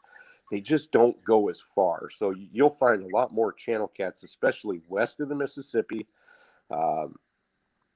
in mountainous regions and areas that blue cats are unwilling to travel to. Channel cats are pushers. They'll go up into, things that are 2.5, 3 feet deep with 5-foot holes and riffles and all that stuff. And you rarely find blue cats unless it's a weird situation. I mean, what is that? The Red River in Oklahoma. It's kind of comes straight out of the lake. That makes sense. Yeah, because the blue cats really ain't too plentiful here unless you go east and hit, like, say, the Arkansas River and so on. Yes. So, you're basically in the habitat of channel cats. So channel cats get big where they don't have competition directly from blue cats. because flatheads and channel cats don't really compete. They like different areas, they like different foods, they like whatever. But as soon as you insert blue cats into big channel cat territory, a channel cat by nature does not hold its ground and fight. Okay, where a flathead does. That's why flatheads don't really, their size doesn't get impacted by a bunch of blue cats. Even though they can commingle a little bit, you can catch, there's certain anchors you can catch blues and flatheads on the same anchor. But channel cats, and that is too, but what channel cats will do is they will become more numerous and they won't be as big. That way they don't have to compete directly with those big bruiser blues. That's just their yeah, I haven't talked about this kind of nature in a long time, and I'm kind of looking for the right words. But basically, their physiological design and their plan. Where blues are pretty bruiserish. There isn't any other catfish that impacts the size of blues. Blues are going to be what they're going to be. Flatheads will get impacted if there's not enough habitat and too many blues. But channel cats will even get impacted by a huge amount of Asian carp. It actually drives them a little bit nuts because they're not they'll fight with each other, but they're not fighters. They just, I mean, they're good biters, but their whole design isn't to hold their area where blues and flatheads will, especially on the spawn. But a channel cat getting bugged or crowded in a classic spawning area will actually get up and leave. Right. I know I have used the fingerling channel cats as flathead bait. Oh yeah. Yeah. Flatheads don't care No. at all. They'll eat if it wiggles and you put it close enough to them, they'll eat it either out of hunger or out of spite. Yeah. So I mean that sometimes there's nothing you can do, but a lot of times they have no interest in actually eating it. They're just teaching it a lesson. Get out of Right. it. Right. Yeah.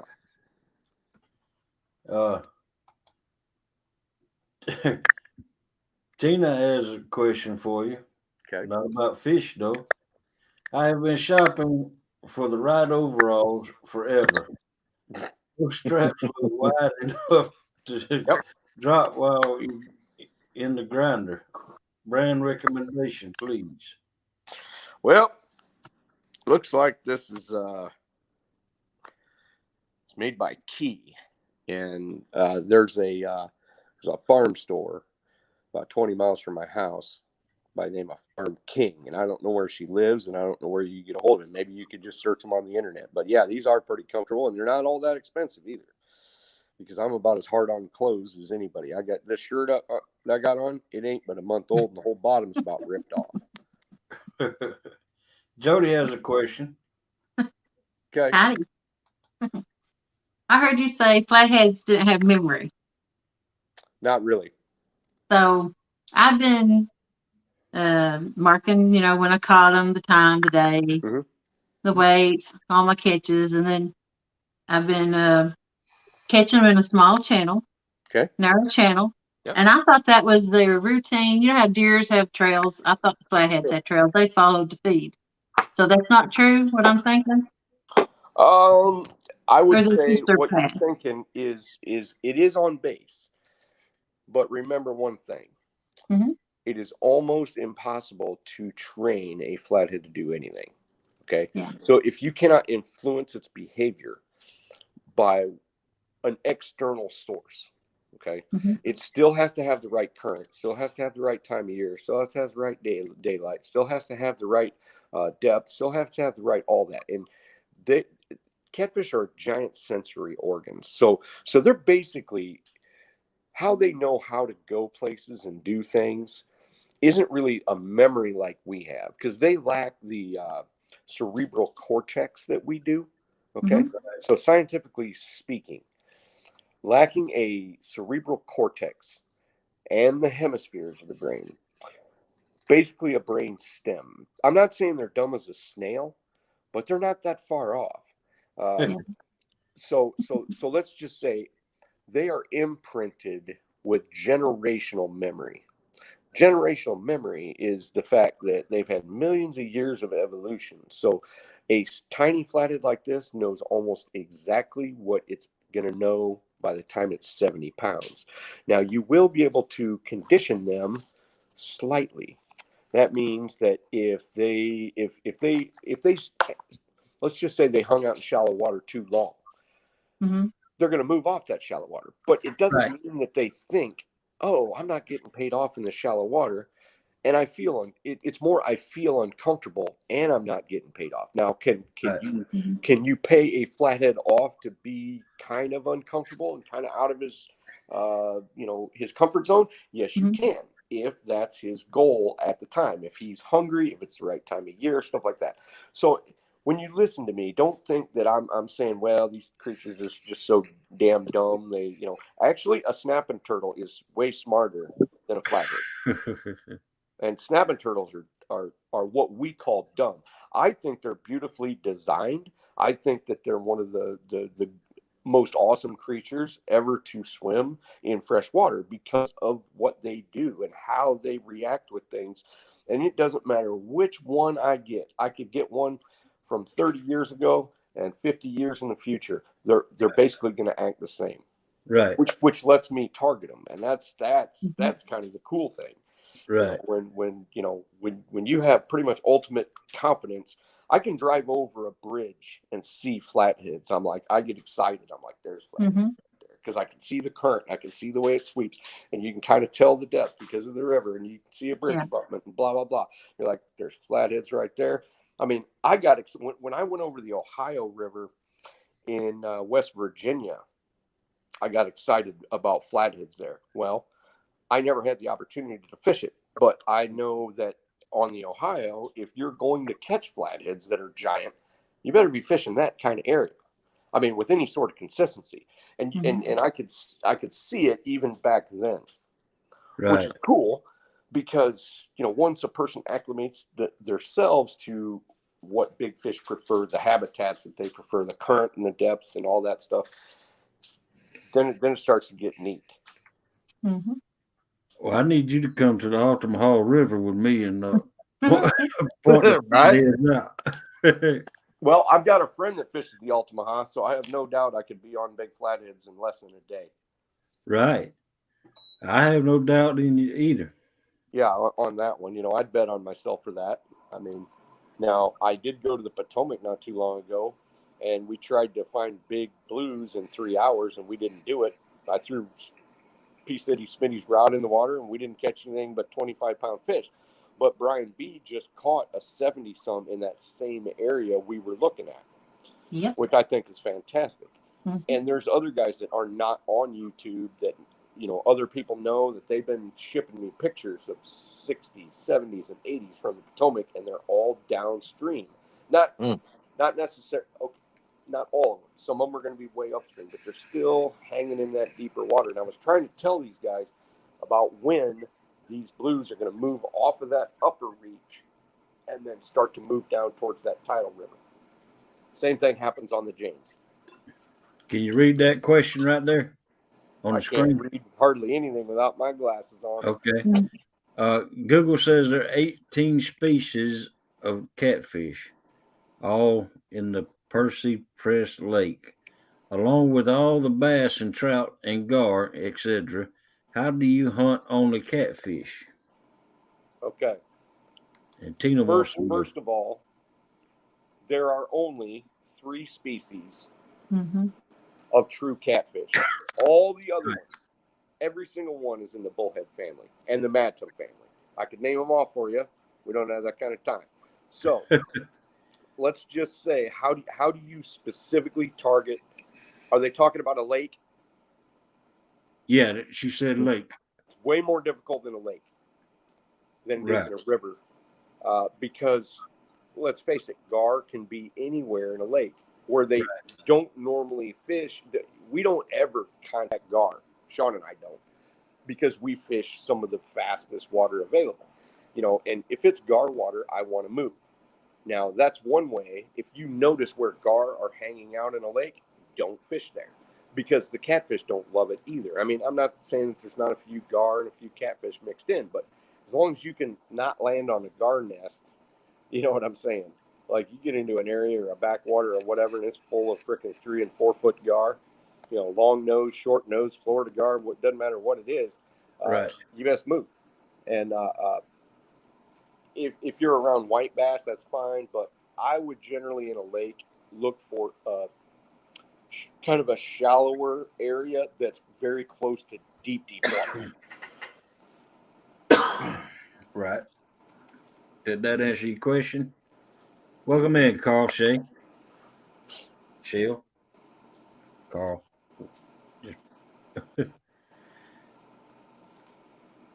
All right. Great information. I'll guarantee you that. Mm-hmm. Yeah, I told you he was known as the catfish professor. The Oh, you- guru. Yeah. Well, my wife just calls me fish nerd. That's all. She says I have a problem. I agree. And Not a Tina said- bad problem to have. You know, I've got a few problems, but that's probably my worst one. Tina says, "Thank you." You know that if you guys have listened to me talk, you probably noticed that I'm not really a gear guy, and I'll tell you Right. why I'm not a gear guy. I mean, I understand what I need, but I don't remember on purpose. Because if I start focusing on gear, I will be like some of my friends that are gearheads, and these guys will talk your ears off till your face falls off about you know the 3-to-1 gear ratio and this and that and this brand and that brand and whatever's coming out. Oh my gosh, I just want to. I mean, I'm Right. glad they like it, but man, it lulls me to sleep. Exactly. All right, let's see if there's any more questions. I think. You know, and thank God some guys are gear guys. I'm not really making fun of them. I'm just saying that I would be that gear guy if I chose to be, and I don't want to. Mm-hmm. I don't Right. want to. No. Right. Well, I've been that way for the whole time I've been fishing. I mean, I until recently, and just real recently, I just used the big game rods. Yeah. and Same here.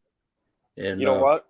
I've got those big game rods in my garage, and I've caught lots of giant fish on those things. Now they fall short where I go to the Mississippi, so I didn't use those. But I've landed 80, 90-pound flatheads on those. Now the one thing I don't like about them is if I'm too close to cover, that initial run is a little bit rough with those flimsier Walmart style rods. right. You know, and I can do it, but I used to have them for my customers, and we lost a couple big fish simply because of that. You know, the drags weren't just tight enough. The rod wasn't quite long enough. You know, they're a little bit short, and they're Right. a little bit flimsy. Flimsy. Now, Yeah. yeah, those rods cannot even take the current where I fish, just the current. Right. They're bowed down, you know, like a ballet dancer. Mm-hmm. They're Right. all bowed over, you know, like a circus freak. But it's just one of those things where, you know, you got to do what you got to do. I mean, Yeah. there wasn't any of that real cool stuff back when I started. I mean, Right. holy moly! I mean, 20-pound test, 3-ounce egg sinkers, and I was stacking them like an idiot. Right. You know, I mean, they're getting hung up on almost every cast because I was throwing in the dumb spots, and I mean, I could make a pretty good comedy show out of what I was doing back Right. in the day. You know, which actually wasn't that dumb. I mean, it's just dumb for what I know now. Right. You Right. know, and I've had the same old 808 since I was 4 years old up to a couple months ago. Yep.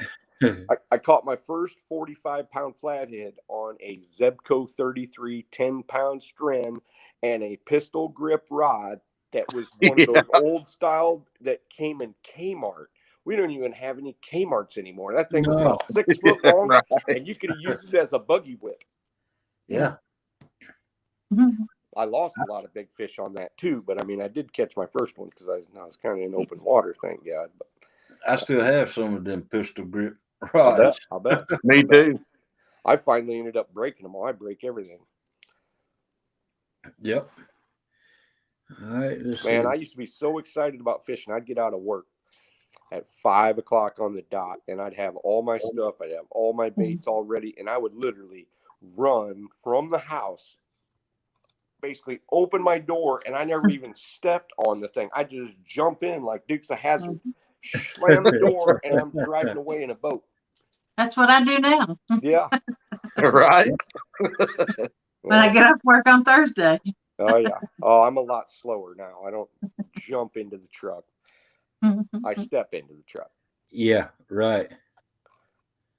Let's see. I recently had to build some steps, not steps. They're like, on my trailer, because I got a high-sided boat. I had to build steps because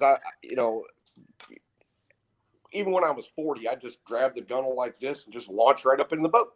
Yep. Like, oh man, I've hurt myself a couple times doing that. And I got the cast net shoulder, and I'm going to hell in a handbasket. Yeah, I've recently had to add a step to my trailer just to get Yeah. up.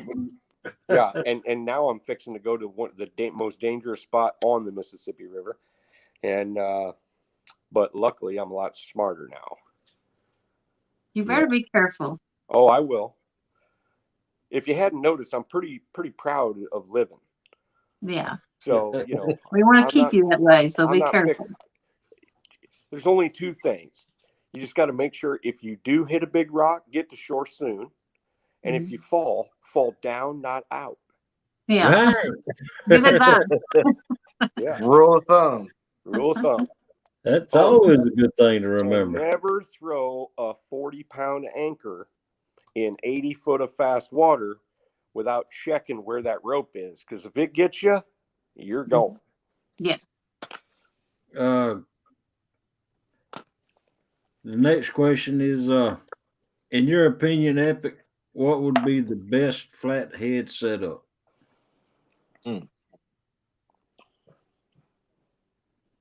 Well, I'm going to show it to you.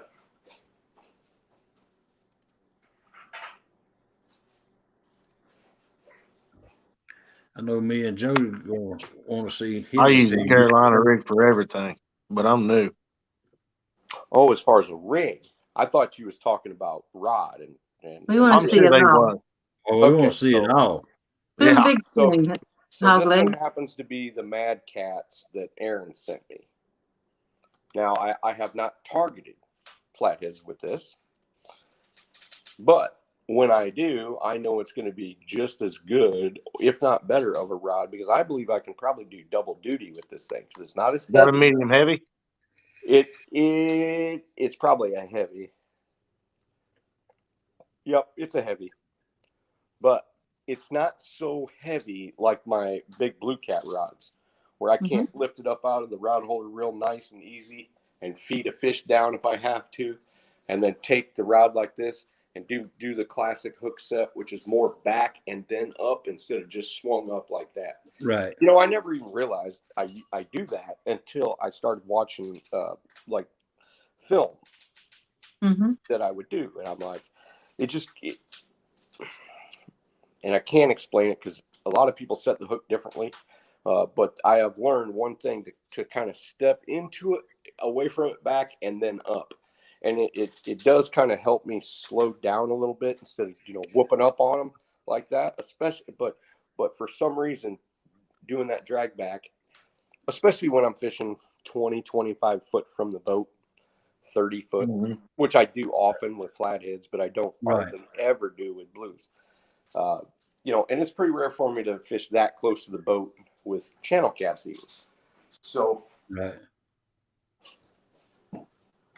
as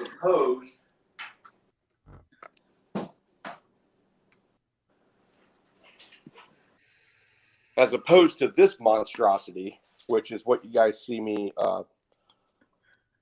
fishing for those big blues on the Mississippi. And I don't know if you can see that, but I mean, that thing, that's pretty darn big reel. Yeah. It's pretty thick. It's pretty heavy. And there's no doubt I could catch a lot. I catch a grouper with this. I say it all the time, but I'm just like, yeah. And I got my lights all redone because Santa was pretty good with me. So check this out. Ooh, hitting lights and everything. Oh wow. I guess I'd have to Yeah, shut that nice. down. Check that out. Nice. Very nice. Oh wow. Oh, light Yeah. safe there. Mm-hmm. One. What? Cool. All right. One. And I got it all waterproofed. Oh wow. And so it's actually, if you can see it right here, it's actually in a plastic tube Right. so that water can't get into it. It just wouldn't be alive if I didn't drop that phone. There you go. All right, so then I took the little deal here, and this is the little battery pack. Right. I tube shrank that, and then only this bottom part I can get to the switch. So we'll see how that goes. Because I mean, we did it last year, but they were kind of falling off, and because I scotch taped them on there. Andy A's got a question. All right. Say I'm flathead fishing using live bait on a Carolina rig. Yep. Where do I place the hook on the bait fish? All right. I think I've got a prop right here. I think.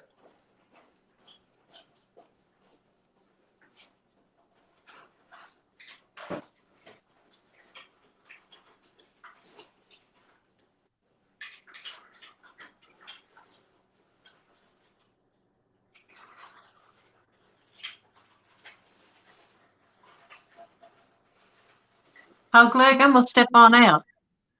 Okay. All right. I'll be in chat. Thank you for coming up here and asking Epic. All right. Bye, Jody. I found it, but I forgot this is the one I broke at CatCon when I casted it. So you normally have the tail right here, and this is where I hook them. Same. Right here.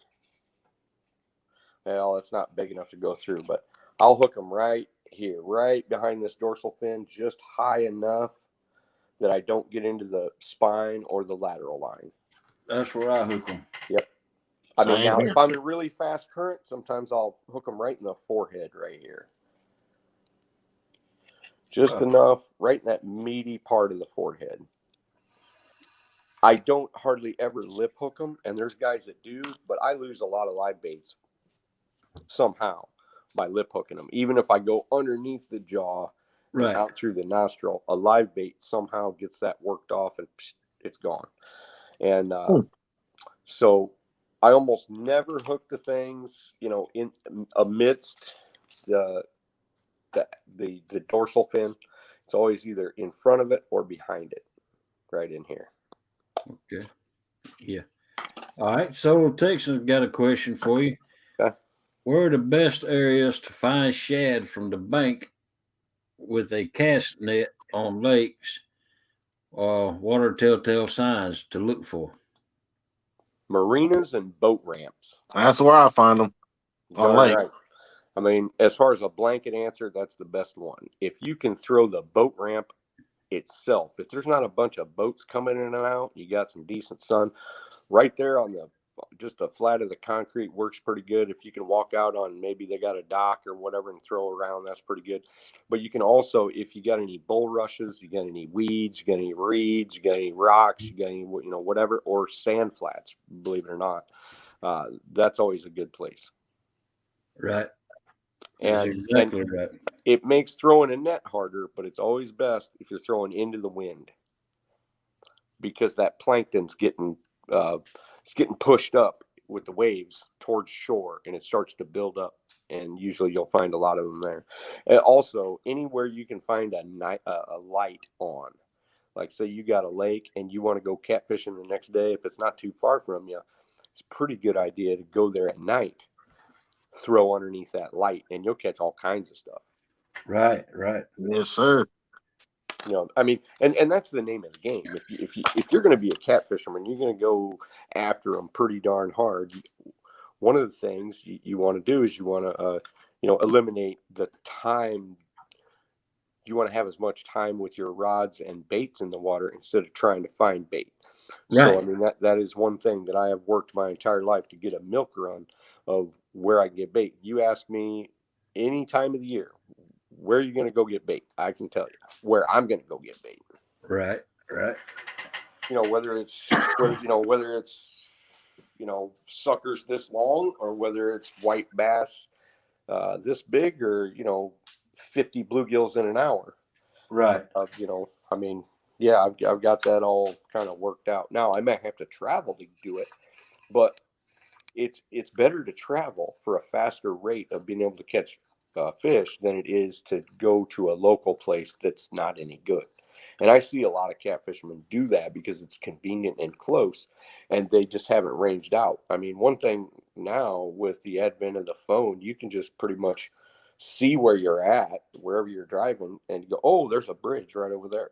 Right. Just a mile that way and a mile that way. I mean, it used to be difficult, but now it's a lot easier. I've found more bait spots since I had the phone, even though I was, going cruising around the countryside and whatever.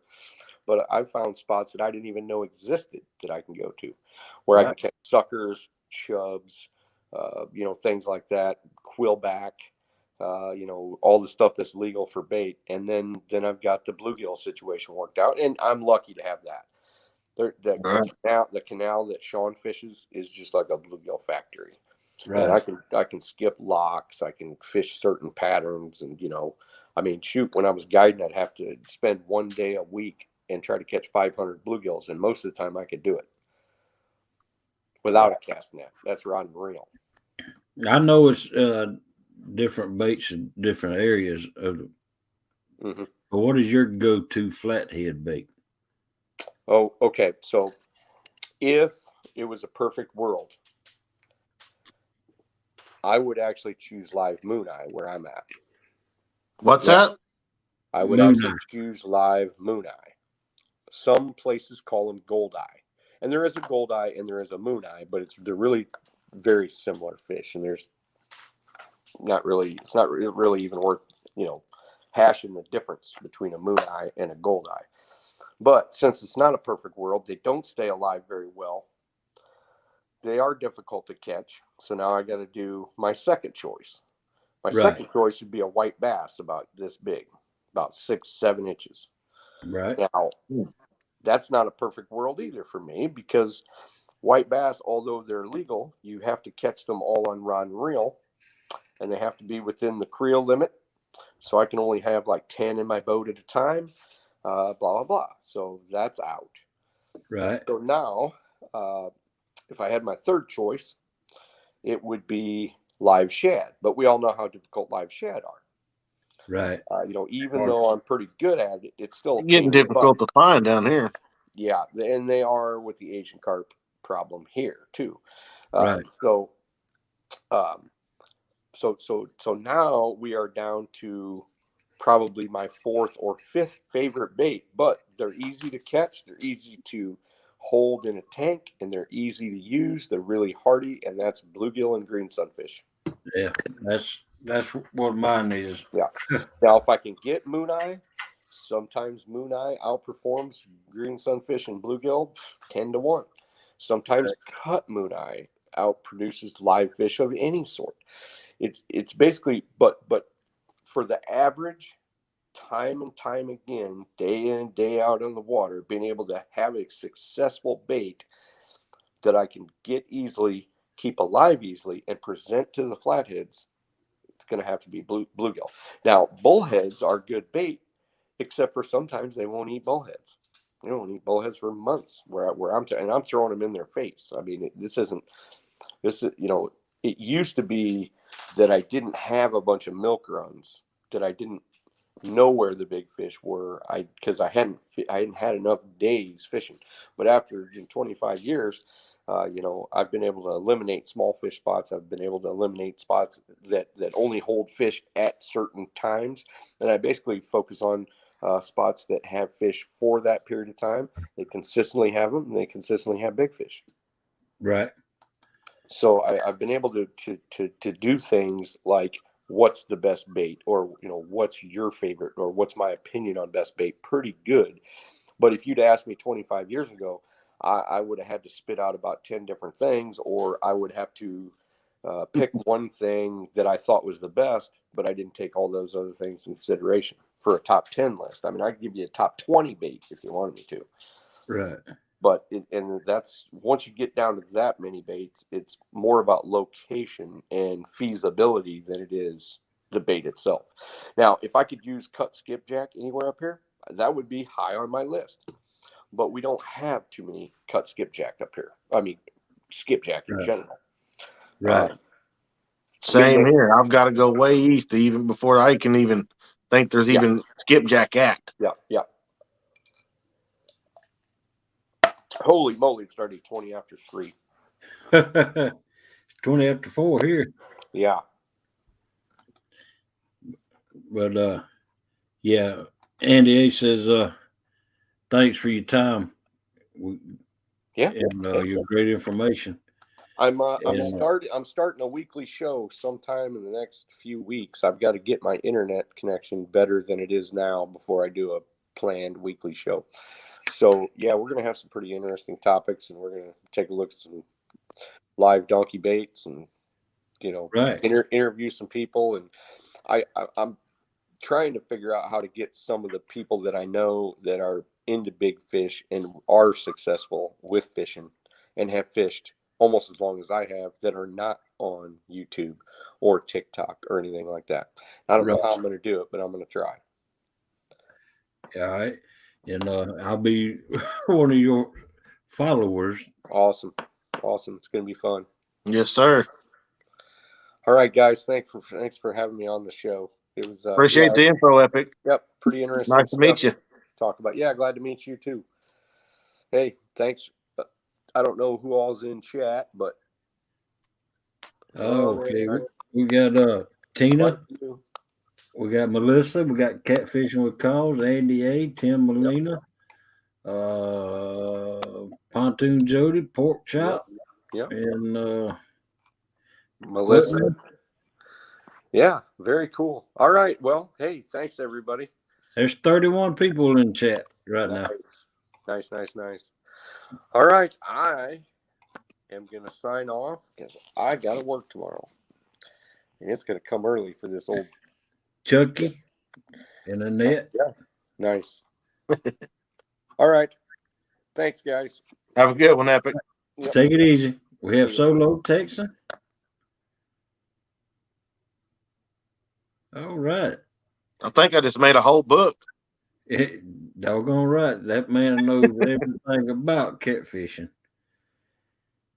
All the way down to the hooks, the line, and all that kind of stuff. I mean, if it's a catfish, and he ain't just talking smack either. He produces and catches big catfish.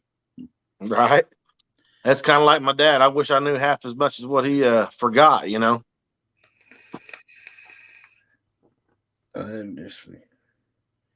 We hit the epic lottery. Yeah, we did. Yes. Yeah. He's a good man, and he don't mind sharing his knowledge with us, and we very much appreciate him. That's great. A lot of people will keep that stuff to themselves, Right. Not Epic though. He's not that way. He's and on his channel, I love watching him catch them big fish. I mean, it ain't nothing for him to catch a 50-pounder. Wow. And where's he located out of? I think he don't make me lie to you. Anybody know where he's located? I think he's in Illinois. I think, if I ain't mistaken. That's my goal for this next summer. Is I want to make it east enough where I can at least fish to Tennessee one time.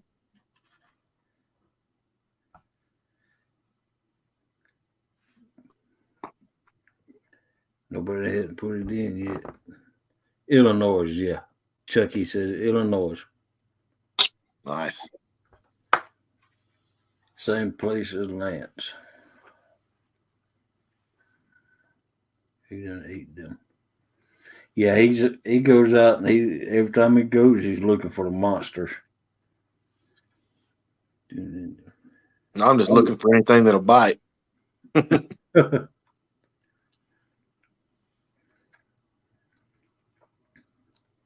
morning, Early. Welcome in. Tim Hey, Ernie.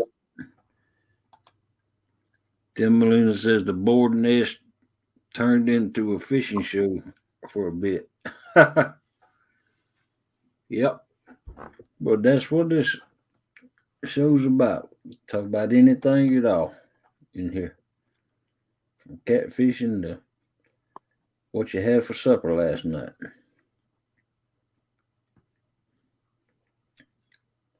Yes, Tina. Tennessee has good fishing areas.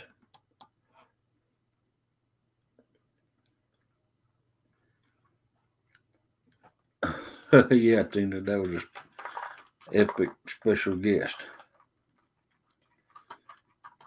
And he named his show just right. I mean, epic catfishing.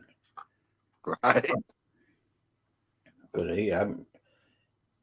he's caught 100-pound flatheads and 100-pound blues. I don't think I've ever caught a blue over 15 pounds. I have, but I don't catch that many blues. I think at the time I didn't have a scale, but I'd say he was in his 20 something pounds.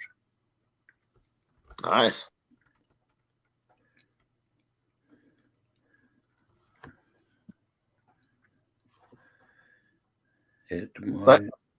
I think me and old Danimal's going to hook up pretty soon. Oh Lord! So said I had tamale. So always said that for supper last night. Menudo. Ooh. Don't that got cow tongue in it? I don't know.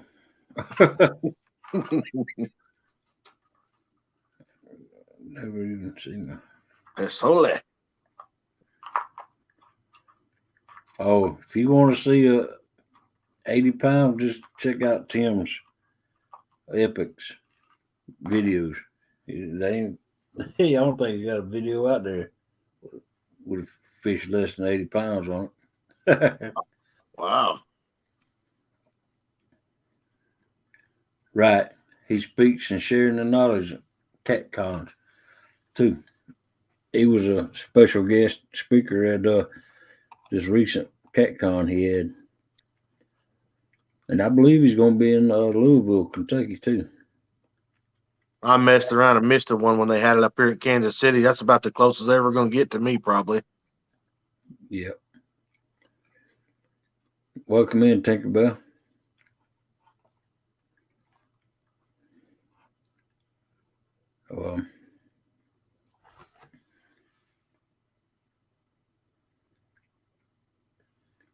If y'all wonder what I'm eating on, raisins. Raisins? Yep, raisins.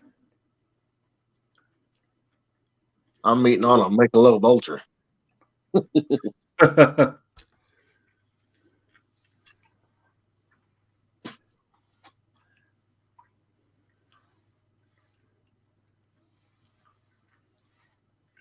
Reminder.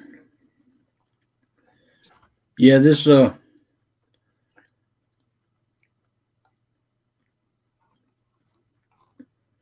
catfishing community. I mean, I like watching it, noodling, but the catfish community as a whole don't agree with noodling. Mm-hmm. But you know, because they say they're hurts the catfishes, gills, and all. I stopped doing that about 20 years ago when I put my hand up in a water moccasin nest. Yeah, I thought I was going to be slick and everybody was around. Oh, yeah, I ain't never noodled before. I said, hey, hold my beer. I jumped in there like a Billy Bad, and stuck my hand in something I shouldn't have. right, right. Well, down here in South Georgia, I mean, catfish noodling ain't too well known for around here. 'Cause it take a fool to reach his arm up in a hole. He might come back with a nub from an alligator. I guarantee it. Oh, beavers will get you too. Yeah, sure will. That's why I'm not needing. I don't blame you, cause Let's see. Jody, who you going to fish with Thursday night? Yeah, snapping turtles, anything up in there. Big old alligator turtles, loggerhead turtles. Ugly, what's your favorite fish to fish for? For the last 20, about 28 years, 30 years maybe, it's been flatheads. Uh, I fish for channels, but and blues, but I target mainly flatheads.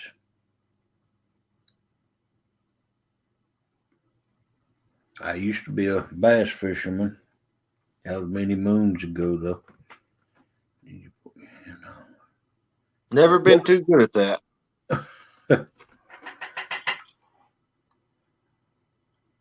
Now, the best I've done, I used to go to a local bass tournament. They used to have one down here every Wednesday. Uh, and I was there just about as many as I could be. But they would have one every Wednesday here, and I would participate in that. And it was called the Tommy Watson's tournament.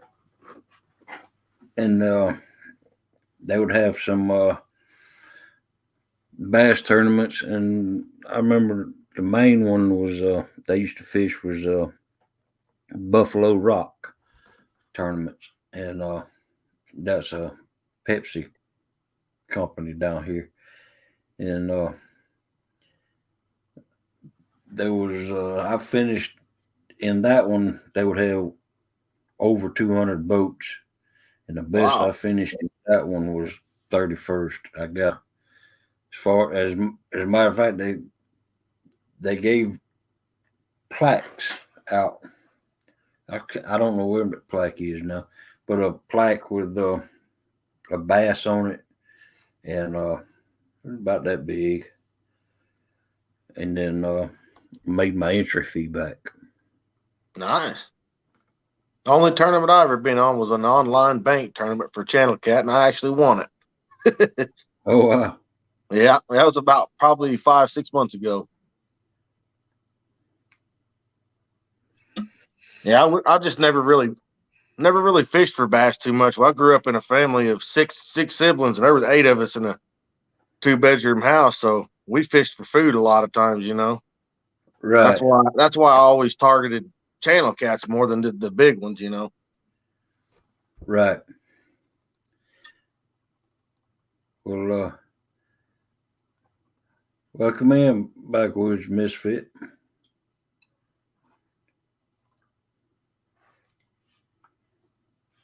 Yeah, I like to. I've grown. I was born in Plant City, Florida, uh, and I have kinfolks lives all over Florida, and yeah, that's my number one flathead channel and blue. No, blue. Oh, I catch bluegill to use as bait for my flatheads.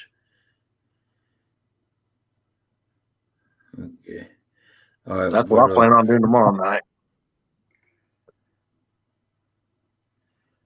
You going fishing tomorrow? I'm gonna go tomorrow. I'm planning on going tomorrow evening, try to get me some bluegill, and then hit it the next day. That's probably gonna be one of the few last days that's decent enough to go fishing. So Right. figured I'd try to hit it hard and heavy one last time, and then get to work on my little boat. Yeah, you. I used to have a little boat like that. But now you got a nice big boat. Appreciate it. Yeah, it's just a little too much to load and unload and stuff all by myself. Can't never get anybody to go fishing with me, so figured I'd get something a little smaller and easier to handle. Right. That's a 1968 Crestliner, that little one. Yeah. I've had many boats over my life, and I used to have one just like it.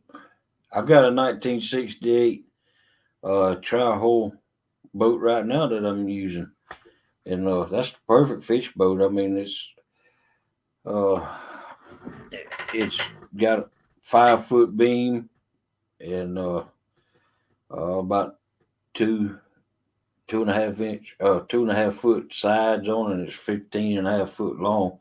The only thing is, I wish it was longer, but that's a 1968 Laura Craft fiberglass tri-hull. All right. But Oh, but goody. yep, it's solid as a rock too. See, that's the thing I was thinking about that little aluminum John boat I got is since I'm gonna put a floor in it and everything else, but I'm not too fond of the floors that's way up top. I still want some sidewall, I feel more secure that way. If I had one all the way to the top, my big butt would fall off the side, I guarantee it. Yeah, Melissa asks, are you gonna fish live? You gonna go live while you fish? I thought about it.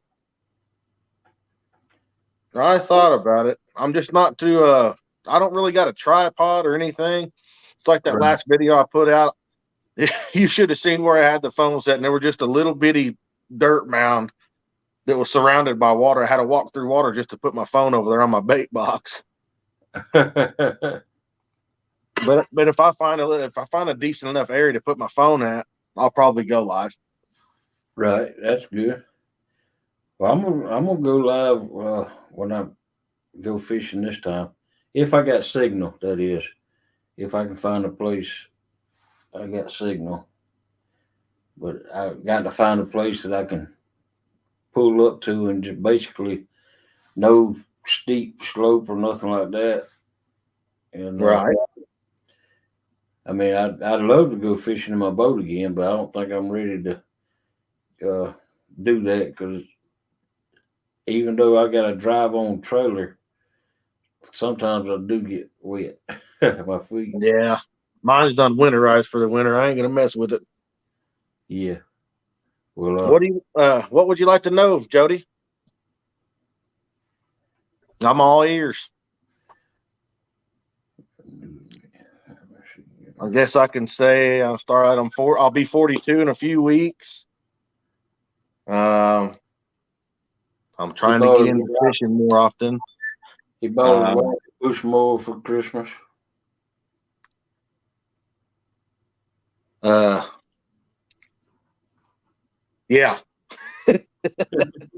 No, I used to race. I've raced for the last 15 years of my life, and after both my parents passed away, I kind of had to sell everything I had to pay for the 2 funerals. So it takes a long time to acquire that amount of money to have the racing equipment that I had before. So that's kind of out of the question anymore since I broke my back and my leg, almost tore my leg off too at the same time. Oh, wow. I got 22 screws in my leg, a 9-inch plate, an 18-inch rod. So that kind of eliminated work for me, what I did for a living, which was a directional drilling for over 20 years. So now I'm just kind of focusing towards fishing more often, something I can get into, something I like to do. I gotta have a hobby. I mean, it really is. Everybody wants to think it's all peaches and cream sitting around and retire or not work, but that's not the truth. So somebody that was pretty active as I was, it's not. It's not what you think it is. I mean, it's really depressing sometimes. Right. Oh, I know. I, If you loved work and you liked it, and once you stop it, it's hard to get out of it. I love my work. I love what I did. Yeah. The bad thing about it is I broke my leg beforehand at the same job. And Mm-hmm. you know, they was trying to give me disability and stuff then. I was like, no, to set me to work. You know, I don't want to sit around here. Mm-hmm. But the second time it happened, it was out of the question. Yeah. huh. So is catfishing new to you? No, I've catfished since I was probably 3, 4 years old, but Yeah. I've always just fished on the bank, you know, here and there off these little rivers around here, North Canadian, Deep Fork, etc. Uh, nothing, you know, I never really got into it hard and heavy enough to say I'm going to go search for the big one or anything like Yeah. that. We That's just kind did it of for like fun I and for was. food. I just went to enjoy it and have, I just liked fishing and I liked going catfishing. Right. And now that it's kind of more of a hobby for me, I am going to kind of set out for a new PB, you know, a new destination for me. Yeah. Right. Right. So how new are you to YouTube? Have I just now got to see you, or have you been around a little while longer? I have never been on YouTube in my life until a few weeks ago. Okay. That's what I was wondering. I didn't know if If I'd you set missed a you. computer in front of me, I'd barely know how to turn it on. That's the honest Yeah, God truth. that's fine. I mean, I didn't know if I just now found you or if you was new. I've only been on since May, so we're all fairly new. Right. And I appreciate all you guys for the help too. Just like when I got on chat earlier, I didn't even know what to do. So, Yeah. Well, you're gonna just live and learn like the rest of us. right. But if you ask somebody for help, they always help out. So, I've noticed that, and that's awesome. hmm Right. Just I'm like glad to that. see you up here tonight. You've already broke loose and got on a live, so that's good. That's I right. appreciate it. That's right. Now you just got to put a video out with fish in it. I'm open to. Me Yeah. too. Yeah. Something I haven't done yet.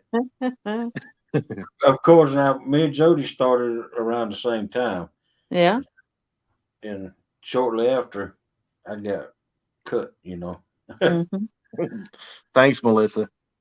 I try.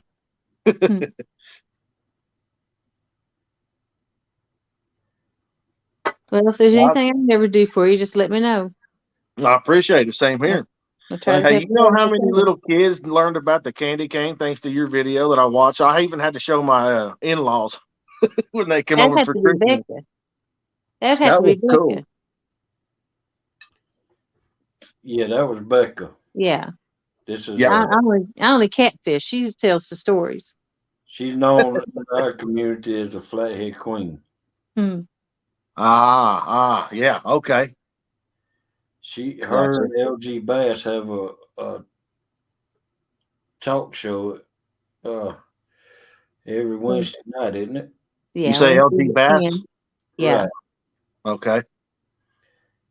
We're gonna have Mark on it this week Oh, from Catfish Oh and wow. Crappie. You know, he's the one that actually got me started in this catfish community. Really? Right. And Which which one? LG or Mark? no Mark. Mark, Catfish yeah. and crappie.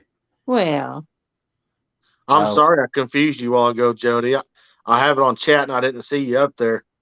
hey, you're new. I get I people don't know what to confused. do. I get people confused still myself, so no worries. Right.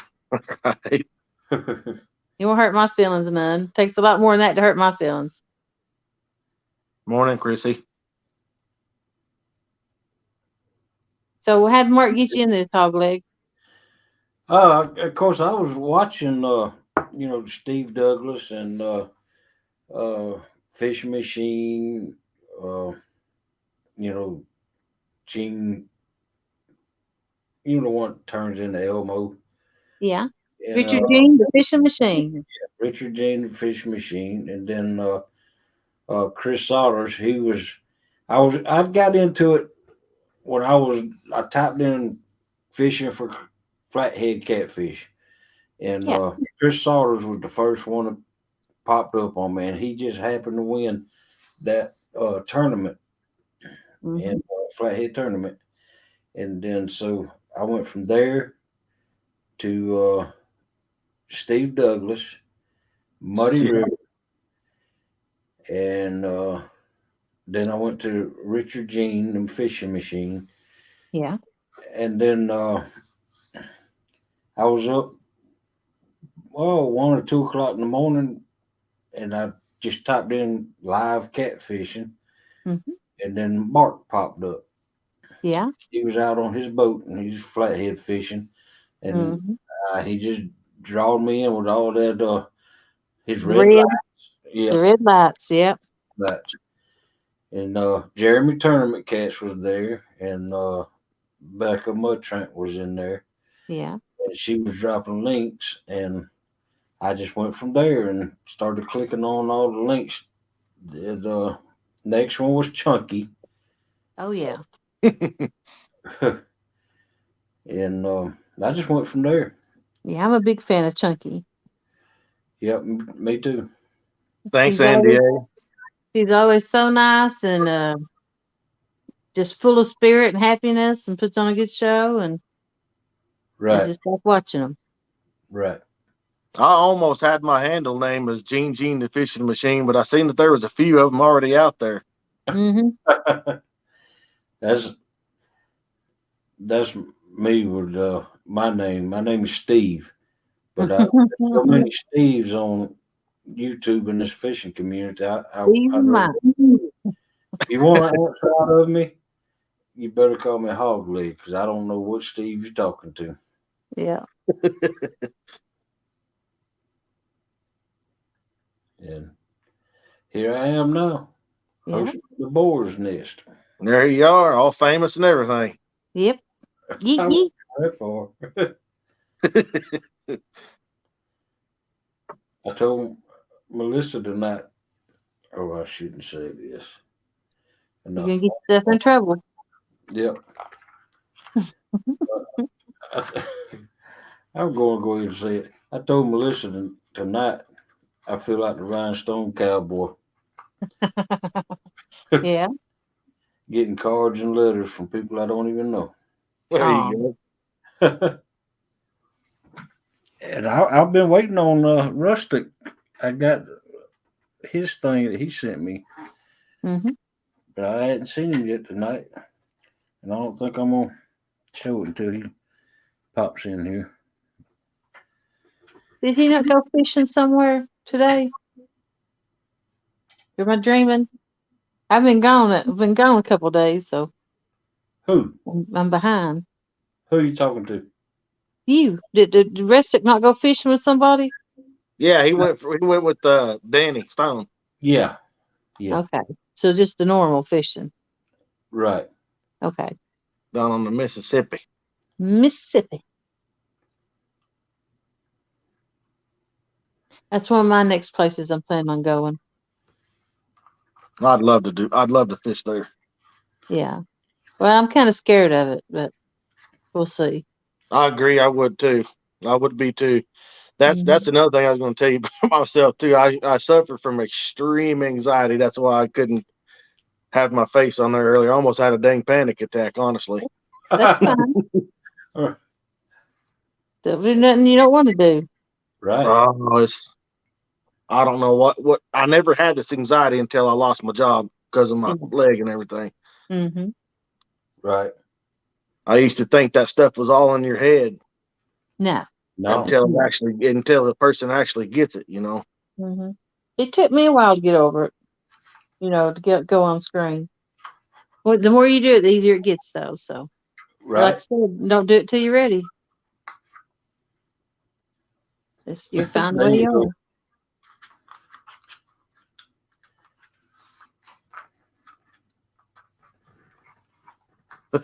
Melissa said he's taking you the rhinestone cowboy.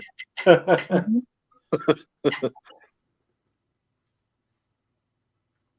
Rhinestone cowboy.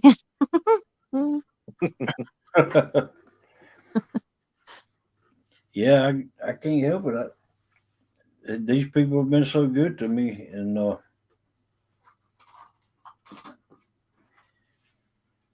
Aaron started it out, and then Chucky and Annette Morgan and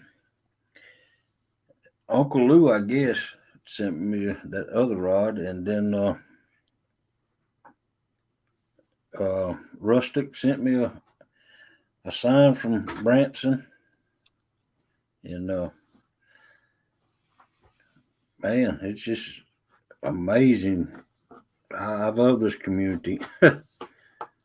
I'll send you some stickers, Hog Leg. I was going to have my decal lady that used to do my race cars make me some anyway. I was going to put on my boat when I get it done, so I'll send you some. Okay.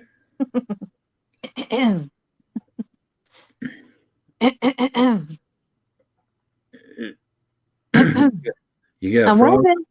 Yeah, I'm You got- waiting for someone to offer me some stickers. I heard you. I heard you clearing your throat there.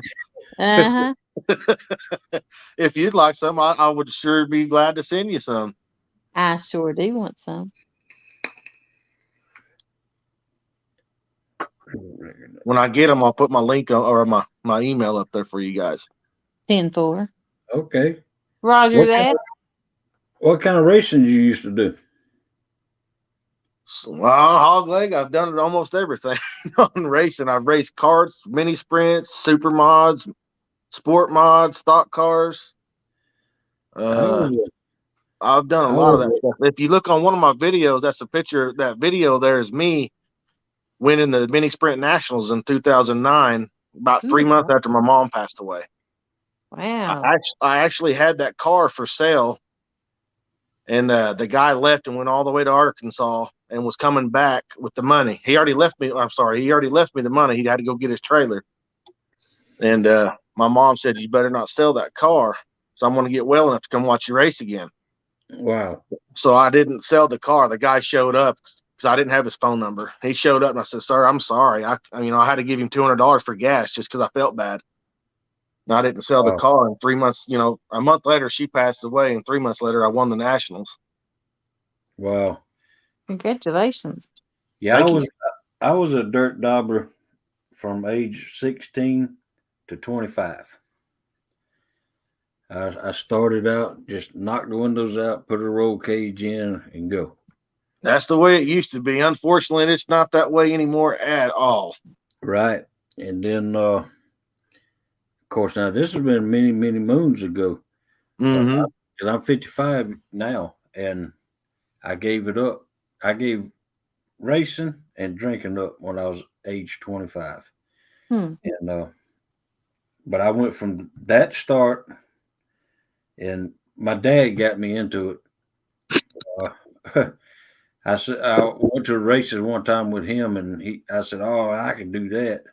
And next thing you know, Dad bought me a car and knocked the windows out and put a old Jeep roll bar in it, and Well, you running stock cars then? yep, and dirt track. Mm-hmm. And then at the age of 23, I had worked my way up, all the way up to late model. Nice. That's And kind of me. I started out slow. right. But the only year I actually made money in racing was the first year.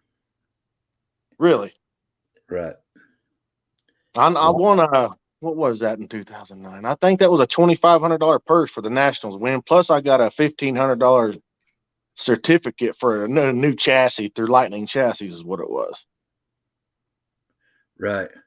If you don't mind, I'll show you some of my pictures of it. You go right ahead. Am I still there? Yeah. Yes. I don't know what to do here. I was going to. Okay, there's the cam. All right. You guys can see some of that. Can you see that? I'm blind as a bat, so probably not. Let me see. Let me blow him up. Oh yeah, I see them trophies. That's my mini. That's the Nationals win I got. That's just some of the other ones I've got. Yeah. Uh, that's my mom before she passed away. Sorry, I had to show that. It's okay. It's all And right. that's some more pictures. That's my pops right there. That was my crew chief. That's Hmm. what kept me steady. Yeah. Right. And I mean, I got pictures, and this is some of my son's trophies. He actually got 2 championships also in outlaw carts. Oh wow. Yeah. You know, when I sold my race car, I went out and bought a racing go kart next. I Right. was bad backwards, but I want to tell you now, racing go karts is expensive also. Yes, sir. It Yes, is. I had I had my motor built from a guy in Dawson, Georgia. Took a little 5 horse Briggs and Stratton motor, and that joker Mhm.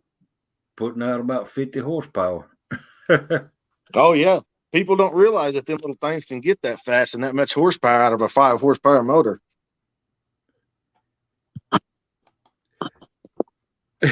Hey, there you go. Are you You trying to made get it money. back off camera? It's- I was, but I'm still on there, huh? You hit the camera button, tap it, and it'll turn red. Camera button. There's a microphone and a camera. Hit the camera. The microphone mutes you. Oh, okay. You just have to tap it. We good? I still see you. No, I don't see you now. Woohoo! Bye. Good, good, good. I'm learning. I'll be there.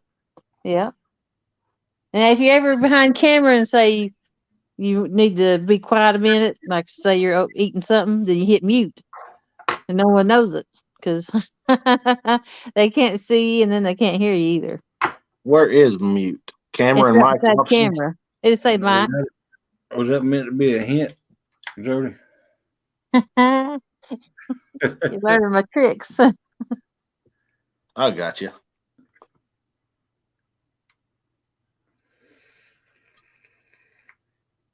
My bestie should be on the way. Yeah, that was a heck of a trade. She got me a Mad Cat's rod, and I got her a push mower. Hmm. Heck of a deal. Right. But since I done got my questions in and learned about them, I guess I'm gonna jump back off. All right. I just hadn't, I'd seen them around lately, and I just wanted to know about them a little bit. Well, I appreciate it. You're welcome. I'll I catch think you later. I think he's gonna go a long way in here. Oh yeah, I love his name. I, I asked him, did he get that dink over stink from that first video? Uh-huh. You didn't You're probably see not the only one that thought that. Honestly, I'll take a stink over a dink, though. Really? Yeah, I do all the I can time. still eat that. I can still eat the dink. See? See, I don't eat them, and I'm not gonna downsize my hook and bait and miss that on a big one. Right. So I'll take the stink over the dink. Uh, I still like your name. well, thank you. All righty, see you. See ya.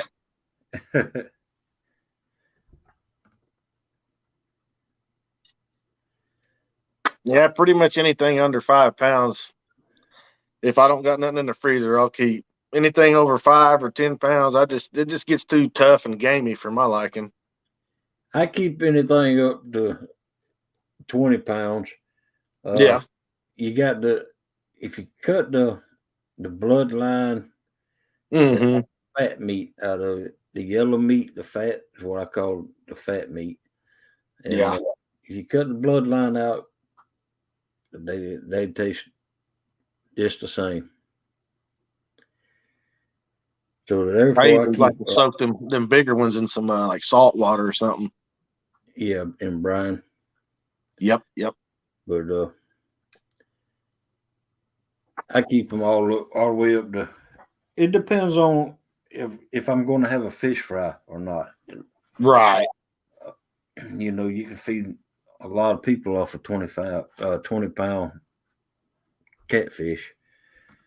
My wife's the fish eater. I'm not real. I mean, I'll eat fish, but I got to be in the mood for it.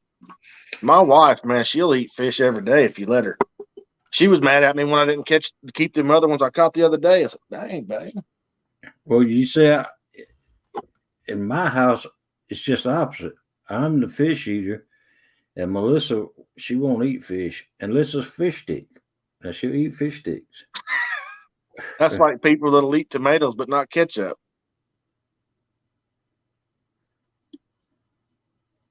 Right? Don't eat fish.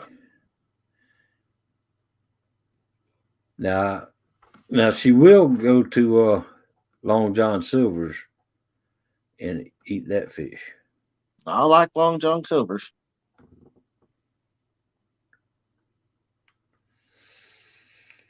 Who they talking about? I sang it. Who you talking about?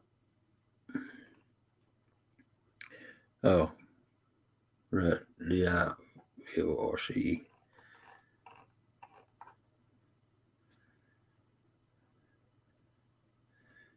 talking about somebody? Didn't Loretta Lynn sing that song? Tammy Wynette. I knew it was the oldie.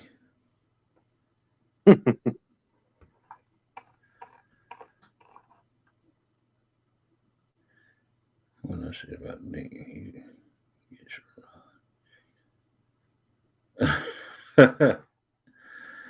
oh, you see what catfishing with calls says?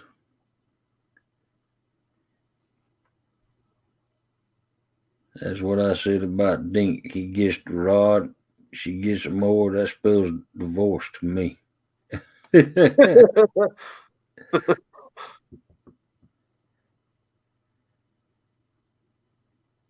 He's scared he missing something. Oh, you want told me I need to pay more attention to the chat.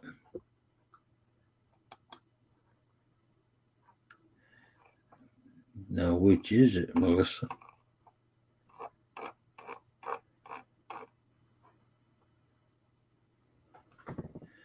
Throw a bigger fish back, but keep the smaller ones to eat. Yeah, but cause in my defense, that's what she asked for.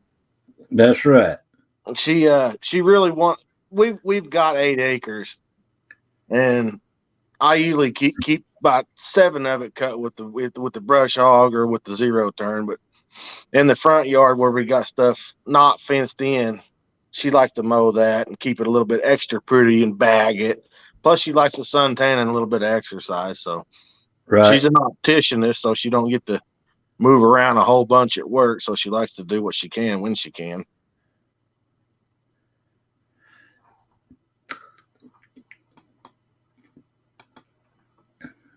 Hey, Solo Texan, they gone out of business in my town since the COVID hit. They done gone out of business.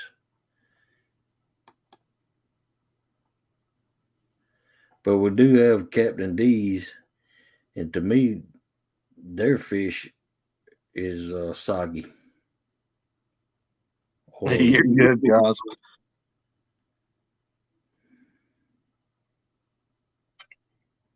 Nice spoonbill too, by the way. The other day, if y'all didn't know, I know we don't got the best and greatest waters in Oklahoma for fishing, but at Lake Keystone, they hold the world's record in spoonbill. Yeah, I know. They actually broke that record, I think, 3 times in the same year. Oklahoma has a lot of spoonbill. Yes, sir. But it's unusual they caught it because you have to snag them on most time, don't you? Yeah, I honestly couldn't tell you. I've never fished one or tried. That's just what I've heard. I know Arm's family lives out in Oklahoma, and we watch them, and him and Houston go spoonbill fishing every year. I know I'd like to latch onto something 150 pounds, whether it was snagging or whatever. Yeah. Right. I'd like to catch a sturgeon. Yeah, me too. I know my uncle a few years back before he died, uh, he caught a sturgeon, and he lives in Florida, but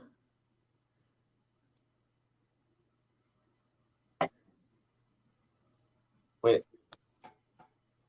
yeah, I've heard of Joe's Crab Shack, but we don't have Joe's Crab Shack here.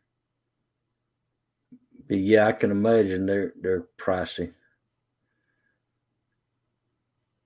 We used to have a restaurant here called, and believe it or not, they serve nothing but prime rib, and everything else was seafood, and it was all you could eat, and it was like $20 at the door, and it was called Blue Crab. Of course, maybe that's why they went out of business. $20, all you can eat, prime rib, seafood. Melissa, the culprit of that video, just came in the room in here. She's all over me for some reason at 4:00 in the morning. Good morning, Richard Jarvis. Welcome. Get back.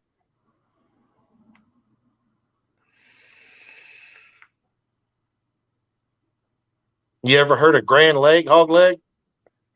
Excuse me. You ever heard of Grand Lake in Oklahoma? I was a truck driver. I've never. I can't say I've never heard of Grand Lake. They have blue cat tournaments up there quite often. I've yet to fish there, but that's another goal this next spring is traveling a little bit.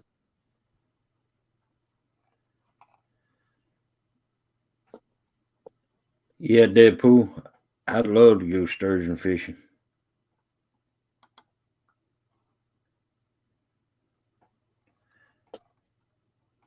Oh, Richard Jarvis.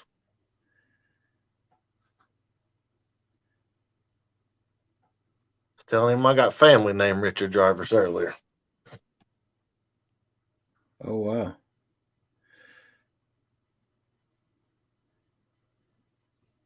He's from over the pond.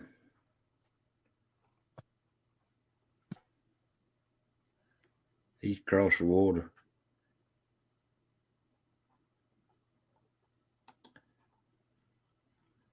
Yeah, we got a red lobster here, Jody. You wouldn't want to eat the one by my house.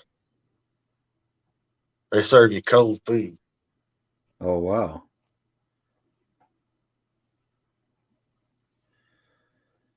Red lobster to me though is overpriced. Yeah, especially when it's cold. Yeah. Melissa. She likes get this now. Melissa don't like coconuts. Anything to do with coconuts. But now she likes pina coladas. And she would go to Red Lobster and order a virgin pina colada.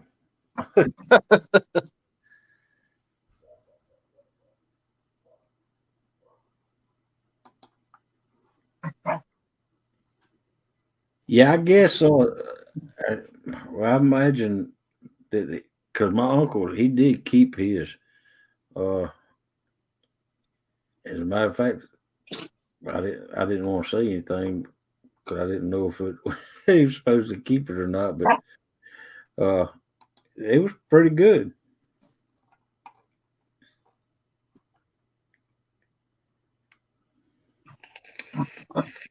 Would you get back? Quit being a renegade.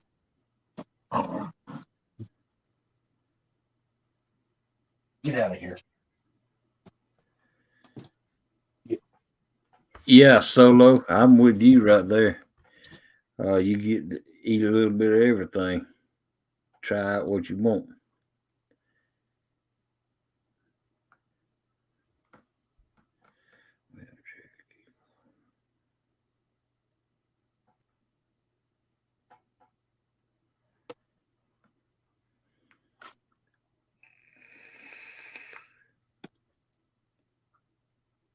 Yeah, Tina, we have a restaurant here called Crazy Buffet. That's they sell Japanese style food, and they have that's what I like going, and because I get nothing but fried shrimp. I love the way they fry their shrimp, and I get the boiled shrimp, and then I get mud bugs, and that's I can go. I fill a plate up with bugs about 3 times.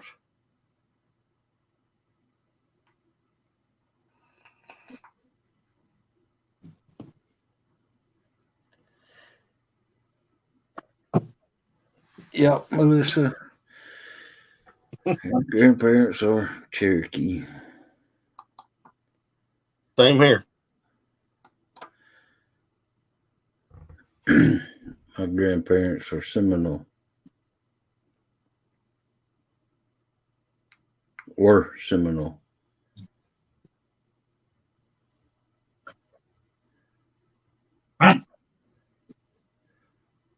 Oh, and I forgot something else I get. I get sushi. I like sushi. Of course, there ain't too many foods I don't like. No.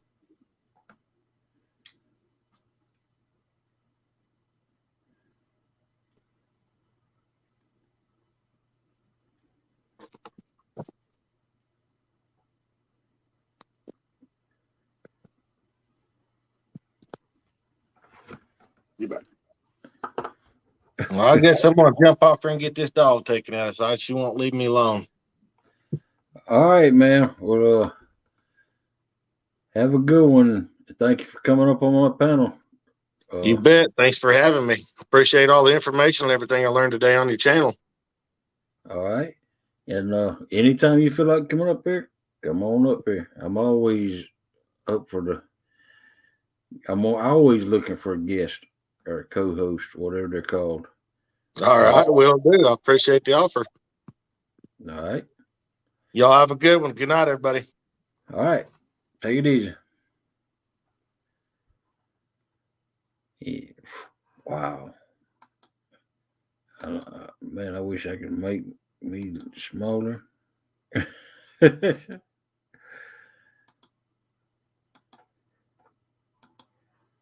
wow.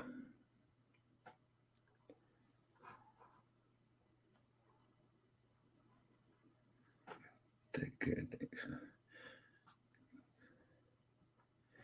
Everybody's telling Dink good to meet him. Me and my wife. Yeah.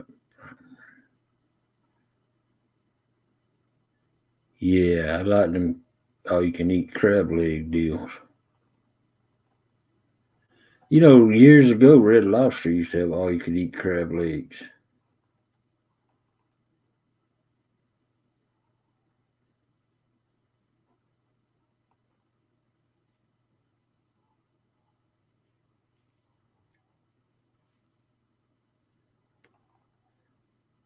I like all you can eat anything. I'm just that kind of man. I want to get my money's worth.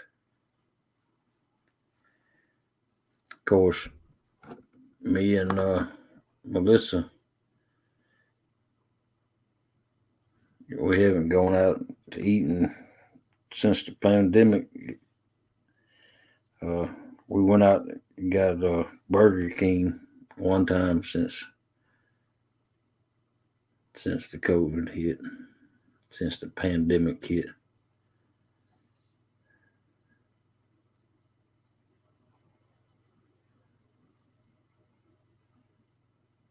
I went to a beach and I couldn't find. Wow, yeah.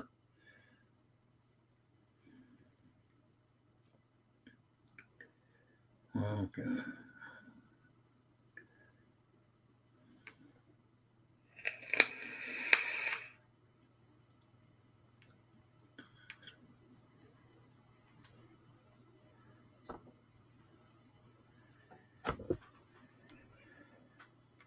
I need to turn this ducker down.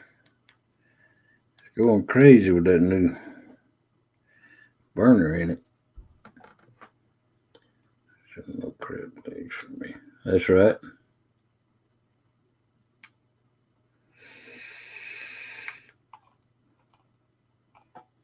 No, I haven't never done a DNA test.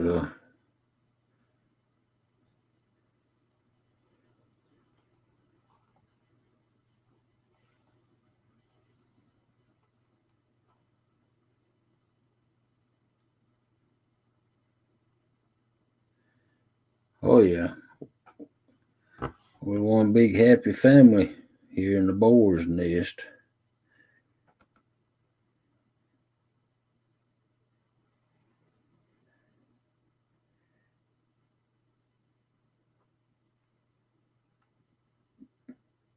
I can't wait. Well, who all was going to the meetup in at Big Mike's meetup in Tennessee at Chester Frost Campground?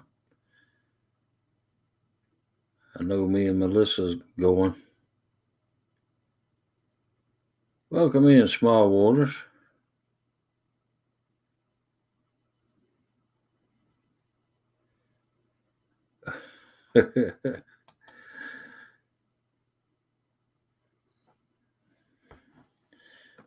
Well, I know who that is, Small Waters. That must be her. I know he ain't talking about it. He's better looking than me. This is his wife talking.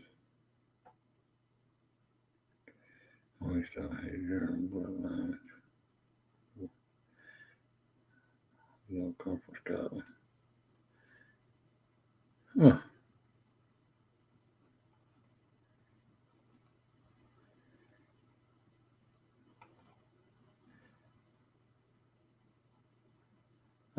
Chattanooga, Tina. Chester Frost Campground outside of Chattanooga.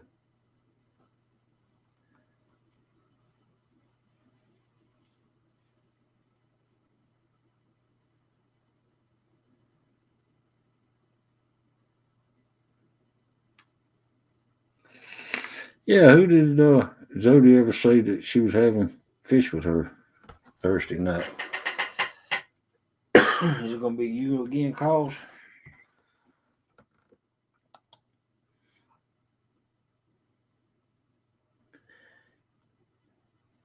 Yep, there's Big Mike. He said, "Yep, Chester Frost Campground."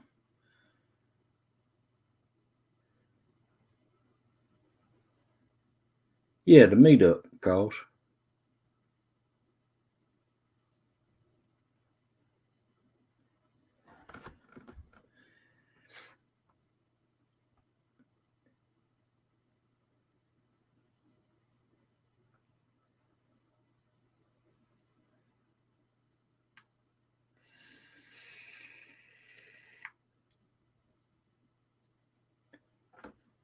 Is me and Melissa the only one in here going to the Big Mike's meetup? Oh, Big Mike could go because he's throwing it.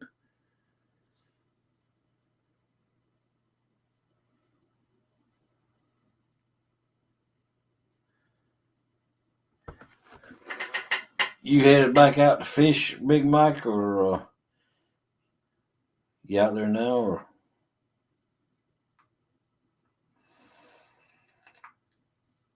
Oh, you're going catfish calls?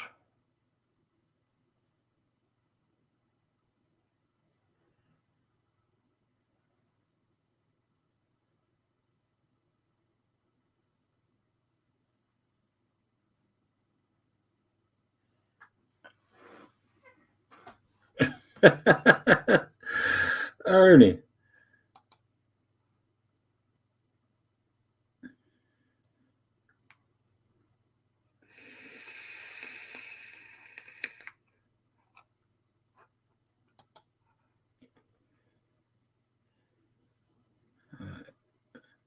Here in a bit. Okay. Just got through watching.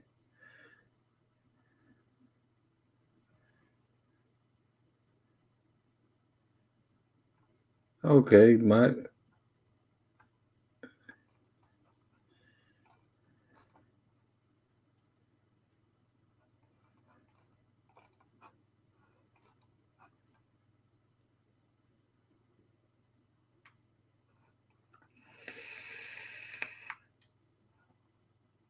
Let's see.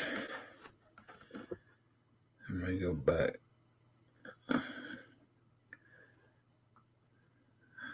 Let me cut these off up here.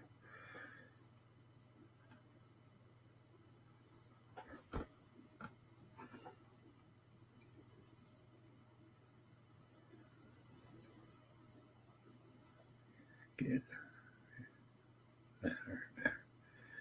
Google Maps shows 2 hours outside Chattanooga. No, it ain't 2 hours outside of Chattanooga.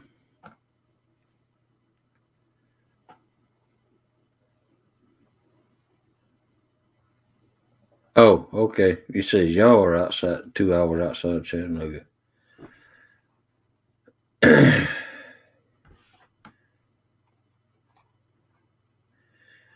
Well, Big Mike, let me ask you this: would they allow a little 5x8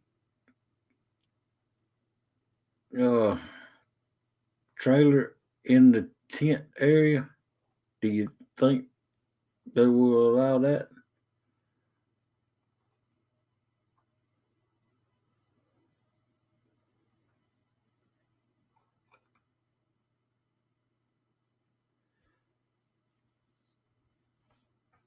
I mean, actually, I made it for you know, because I just don't want them limbs or pine cones or nothing like that falling through the middle of my tent. That's why I turned it. I got a little 5x8 cargo trailer, enclosed trailer, and I just put a little false floor in it, and then I took a mattress and slid it up there. And the reason I put a false floor in it is because there's storage room under there, and so that I can still use it as a cargo trailer also. I'm not sure. I don't know. I'll have to call them today if I get around to it.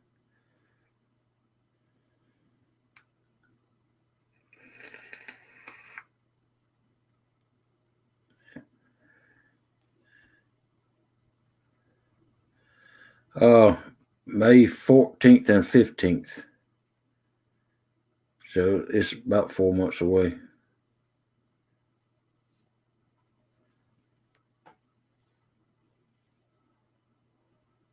Welcome in, Big Dan.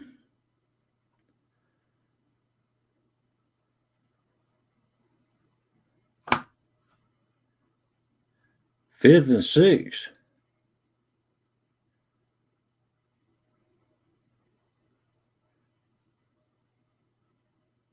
What's the 5th and 6th?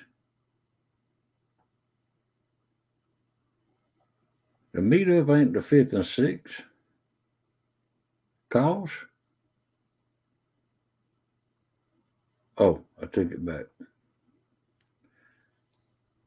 14th to 15th. Man, cause you don't know how scared you made me just then. I thought I'd done reserved spot for the wrong weekend.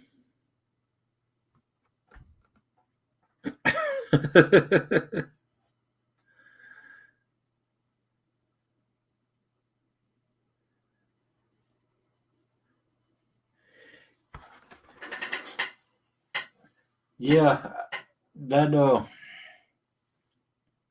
I think all of the things are full with the electricity and near the water with electricity for campers.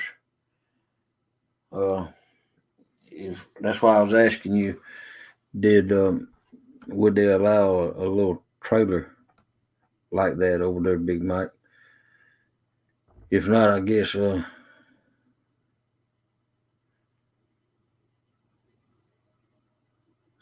we just go buy $50 tent from Walmart. I was gonna get a tent that goes in the back of my truck. As a matter of fact, Hooks and Hammocks were just gonna send me theirs to let me see if I wanted to buy one.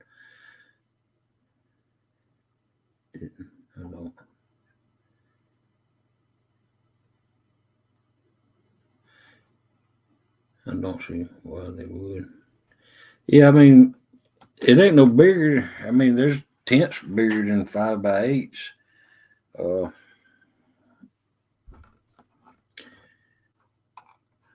I don't see why they wouldn't.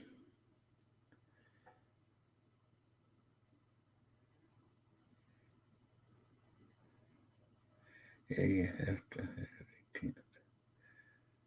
Oh, wow.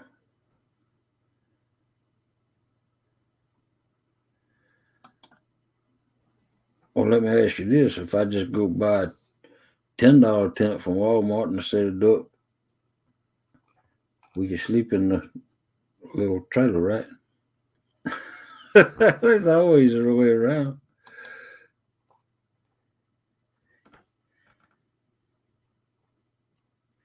These are sticking up.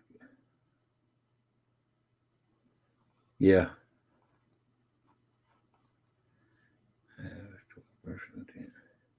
Wow.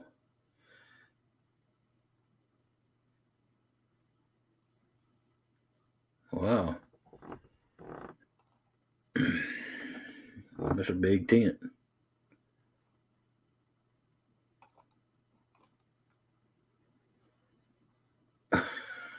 Yeah. Shh. Shh.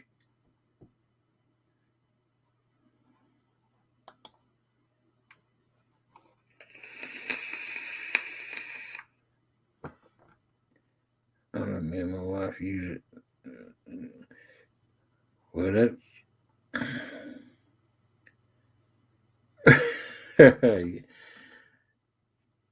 I guarantee there's skeeters up there.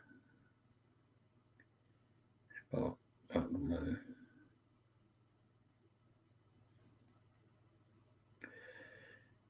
yeah, that's right.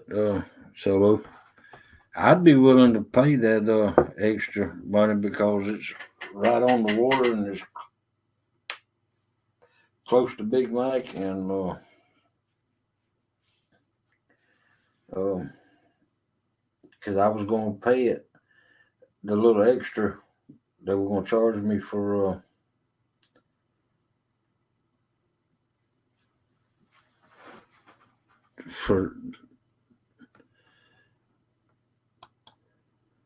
the other site, but like I said, they're all taken spoke for. Clean room. Me and her. Thank you, does.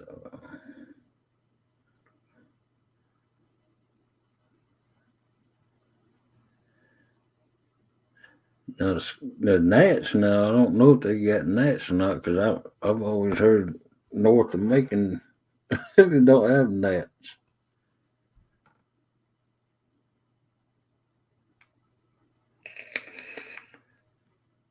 Wow.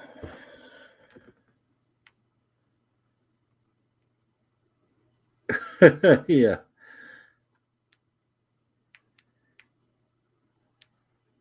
A bee suit.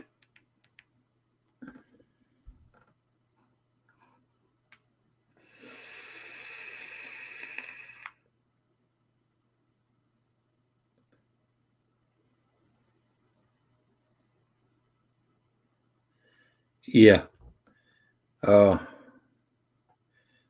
the only reason why I want power is I got to thinking that I'm gonna have the power to charge my phone and stuff like that. Of course, I was gonna bring batteries, but then I'd have to have a place to charge the batteries. I got the little battery powered super bright lanterns.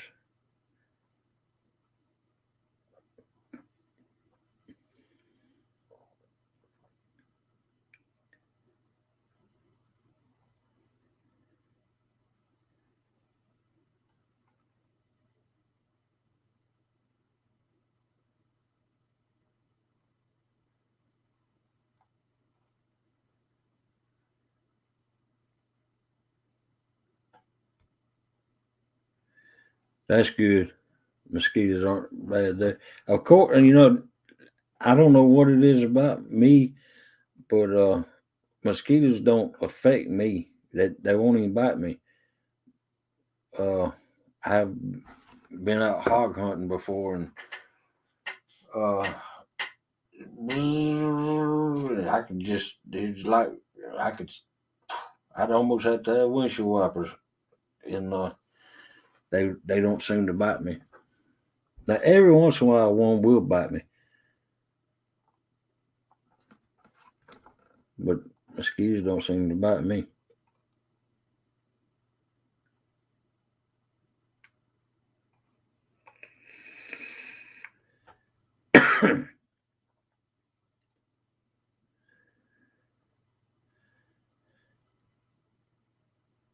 Yeah, they have fire pits at all sides. Yeah, shoot, I'm gonna bring my firewood. I've learned that lesson.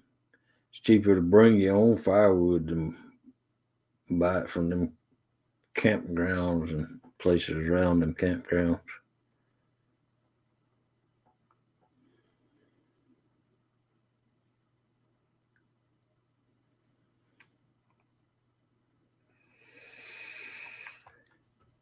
Yeah, I don't know why.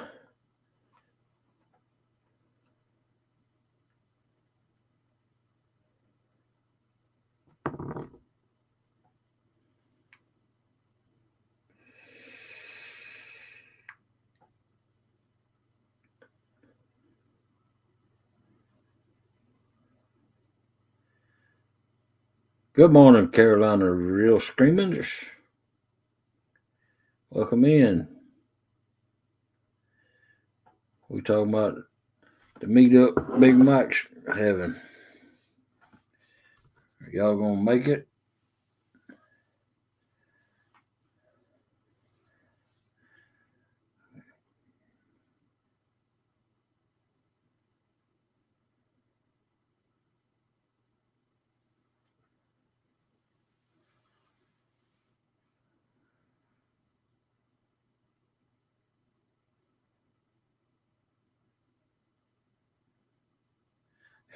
Yeah.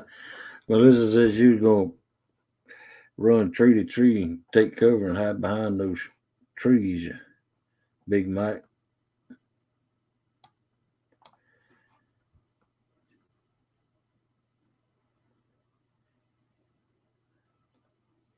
You do know, Melissa, that's the place where he had all the wildlife. Yeah, I'm done messed up now.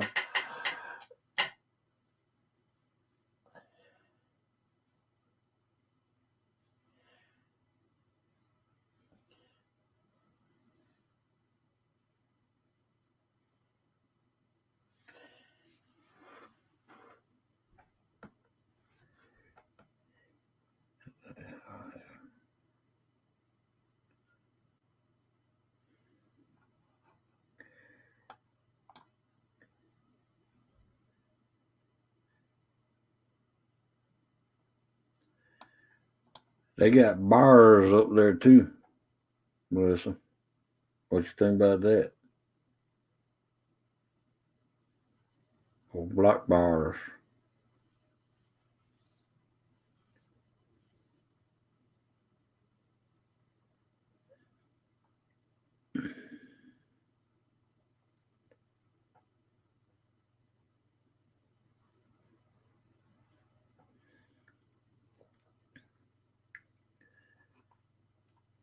Better look up in it. Yeah.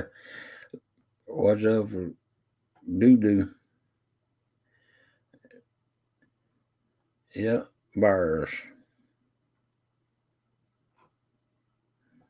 So you better watch out in the tops of the trees too.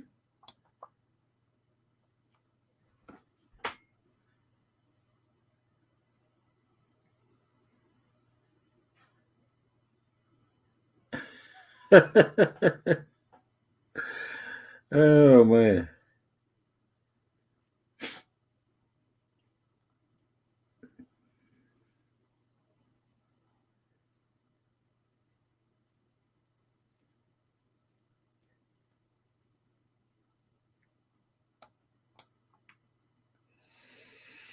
Which I don't see why they wouldn't allow me to have a little 5x8 trailer in there in the tents only site. But I'll have to call and make sure.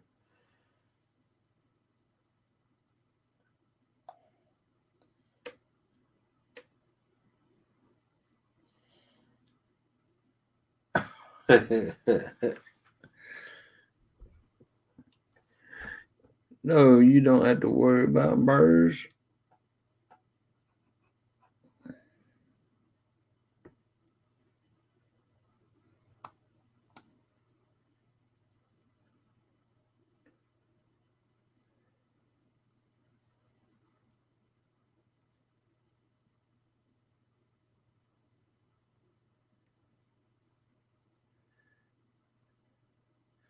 Okay, Richard Jarvis. Glad you stopped by.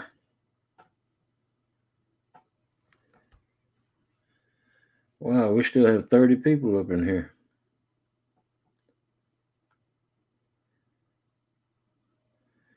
That's right, Ernie. Get to her.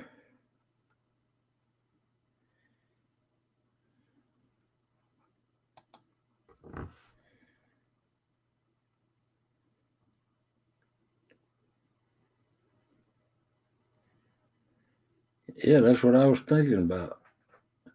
Just buy one of those little pup tents and pup it up out there and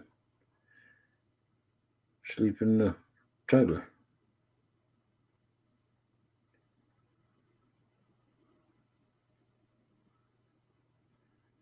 Oh yeah, it's gonna be fun, Melissa.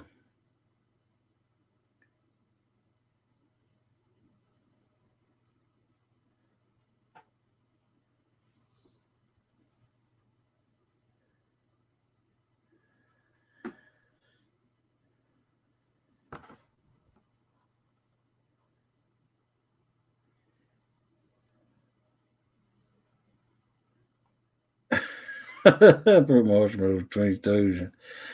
Oh man, Ernie, you ain't right. My legs.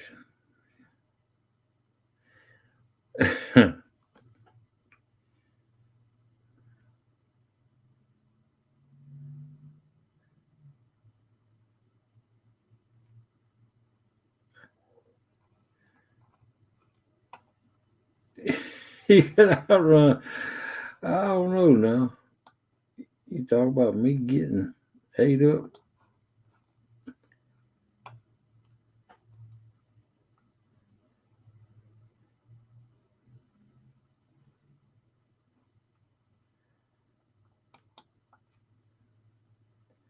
I don't know about now, but I used to run.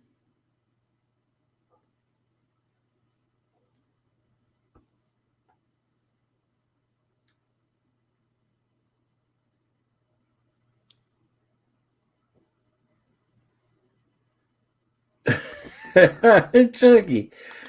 Oh man.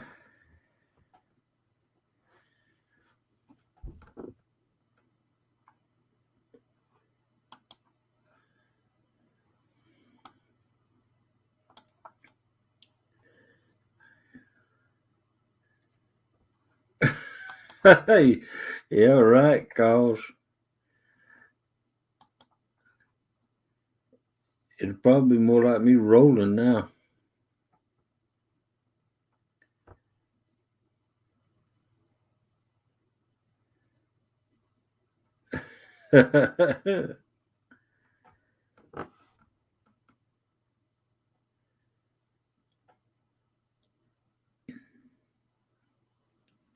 Catfishing, cause you ain't right.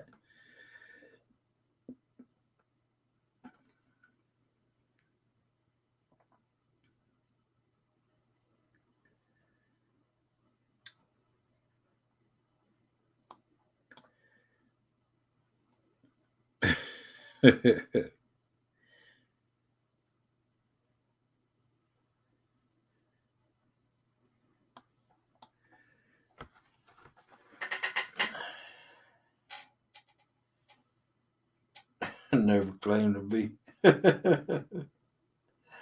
Oh man.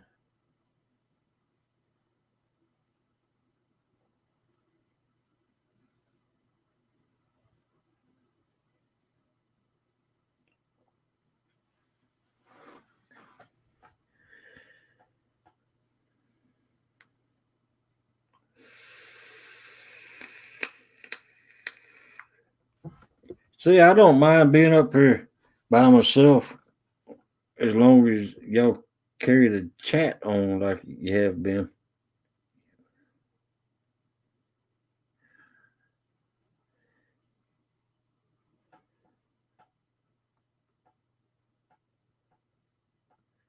Oh wow.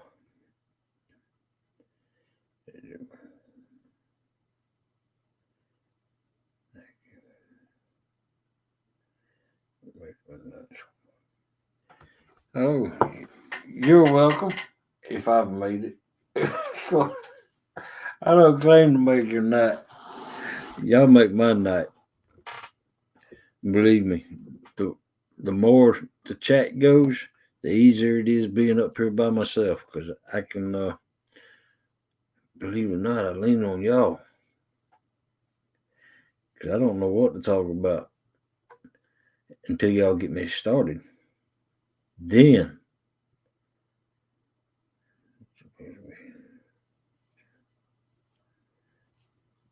I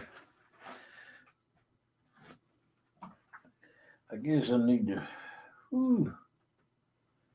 Yeah, my foot swells up every time I sit in this chair. I gotta get my foot up. Oh man, gotta try to get the swelling down before my 8 o'clock appointment. Man, my foot is swollen up.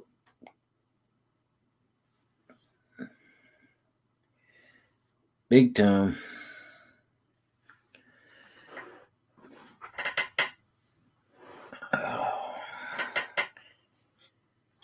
You know, I need to mention it to that doctor this morning. I don't know why, but it seems like it happens to me every time I sit in this chair. it swells up, and it's getting huge. Might be a blood flow issue. I don't know.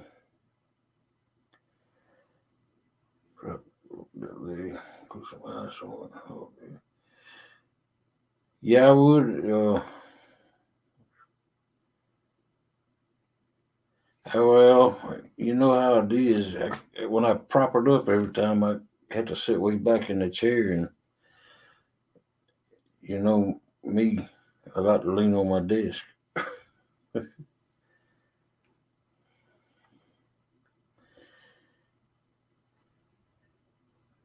And when it gets really big like this, about the only time I can get it to go back down is I got to go to bed. Even though I'm not able to fall asleep.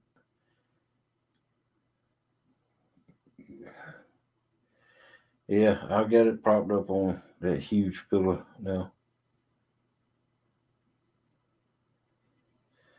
Be careful, you have a Lee Evans problem. I don't know what Lee Evans' problem is.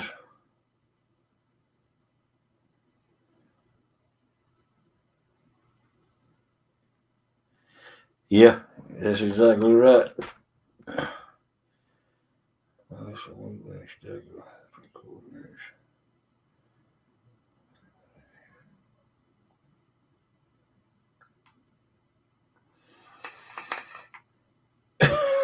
Yeah.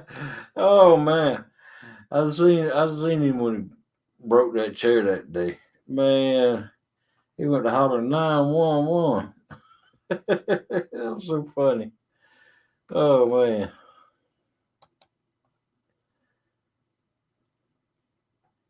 Oh yeah. Man, I wish I could sit down and talk every night with Epic if he'd come up here. Chair, bro.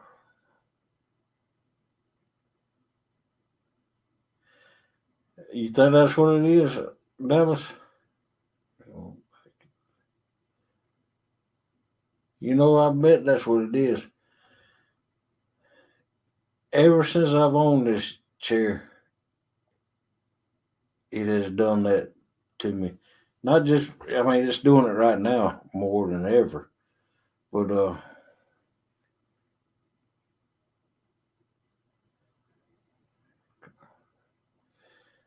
it's called YouTuberitis. Oh,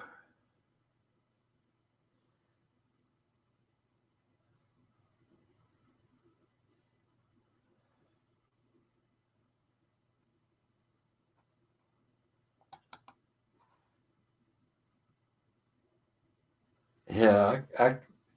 Every time I bought another truck, of course, I didn't buy a new truck, but every time I bought another truck, semi, it, I bought a new chair. I think the chairs were called.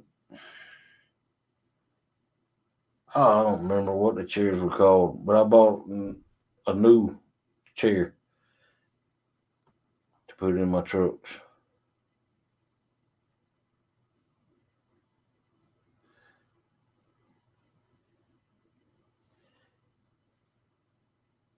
I think you might be right, Dallas.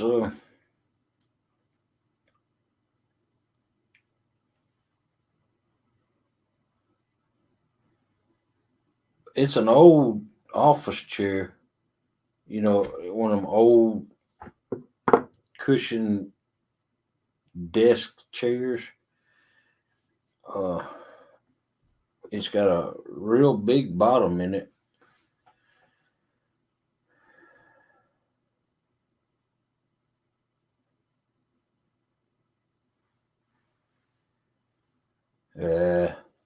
Melissa, that was funny what Ricky said, but I wouldn't say he hit the nail on the head.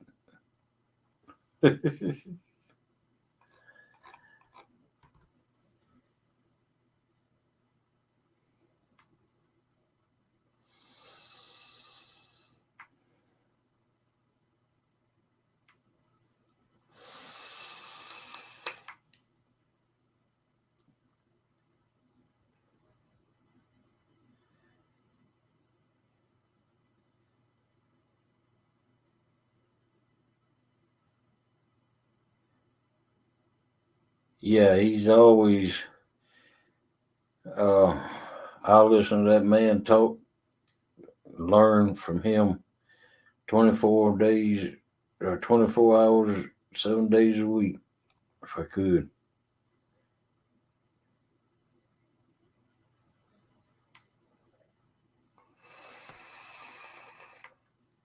Vinegar in a brown paper sack. Ernie, how in the world would that help? I mean, I was born at nighttime, but not last night.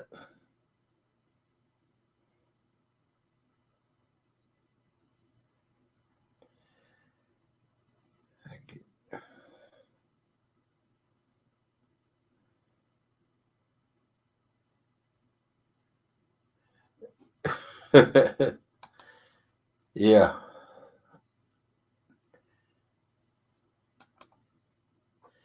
I just don't understand how in the world that would help. Vinegar and brown paper sack will help with swelling. You soak the brown paper sack, wrap your leg. You have to do it more than one time. A few days.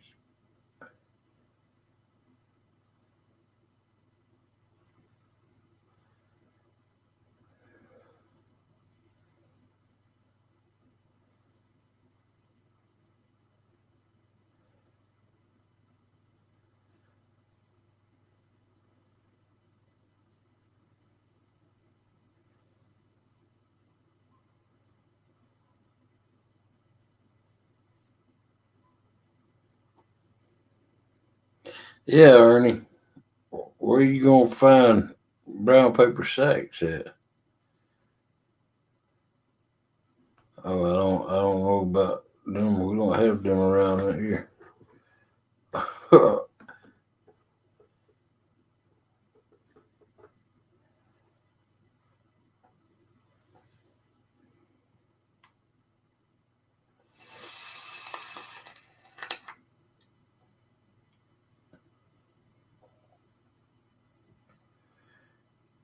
Shoot, our grocery stores in Georgia don't have paper bags no more.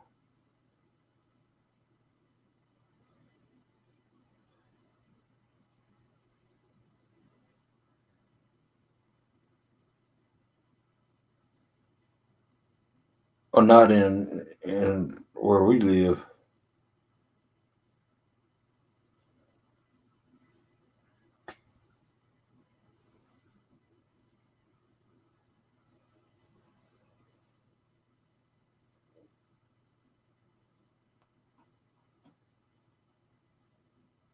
Some little old plastic bags.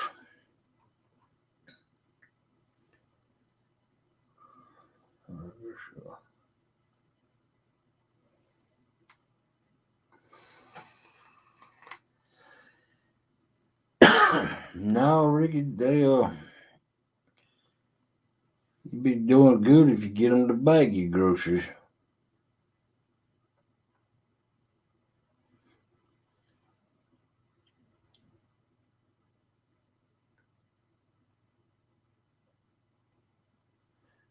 Okay, now I will turn it into a joke, but it does work.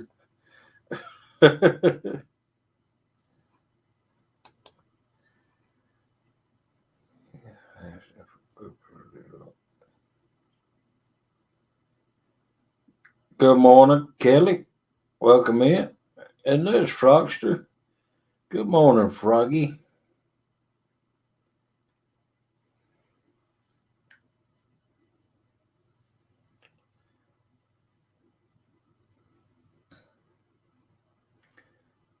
Yeah. After 3 weeks, we can call him Pickled Hog Leg. Oh, man.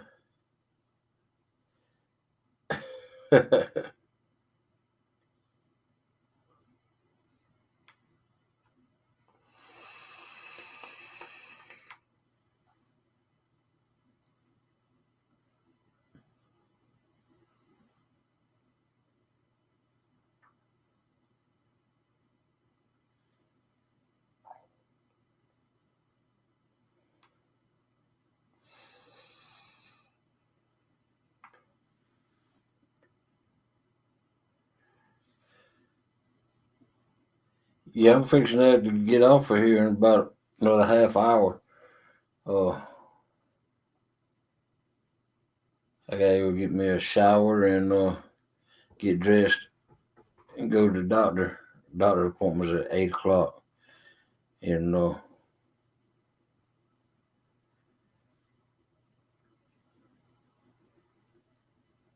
I'd say it was about 40 minutes to the doctor. Wouldn't you, Melissa?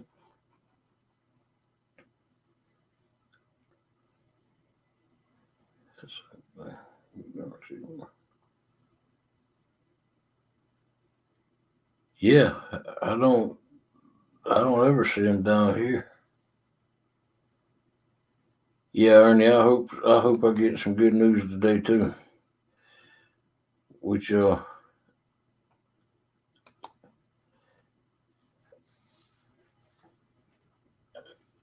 I'm looking for the good news. If I get this swelling down, I didn't realize it was this big until I got it up here and looking at it. And now that I got it up here and got it propped up, it seems to be hurting me now.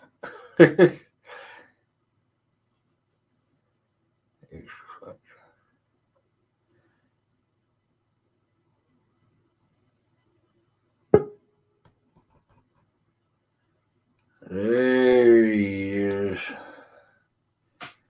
Welcome in, Rustic. That is you, ain't it, Rustic? What's Yep. going on? I got your mail. Oh, did you? Yep. And I waited till you got here this morning to show it off. Oh, cool. Yeah, it came this morning when the mail ran. I don't know why she put it on the chair in one of the chairs we got sitting on our front stoop and put the mail in the mailbox. That don't make no sense. Why didn't you just leave the mail with the thing? But I thought it would fit in your mailbox. Oh no, we just got a regular sized mailbox. But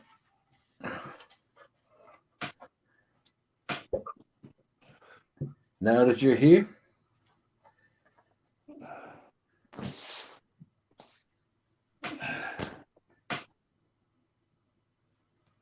got a glare to it. Let me do it back that way.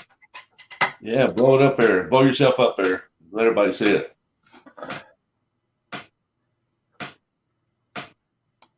There you go. You got his personalized parking place. Yep. I'm gonna put it right back there on that wall. Right back there by Jesus. There. Yeah, I seen that when I first walked in. I thought, oh yeah, I gotta get that. Y'all wanna see what I'm looking at?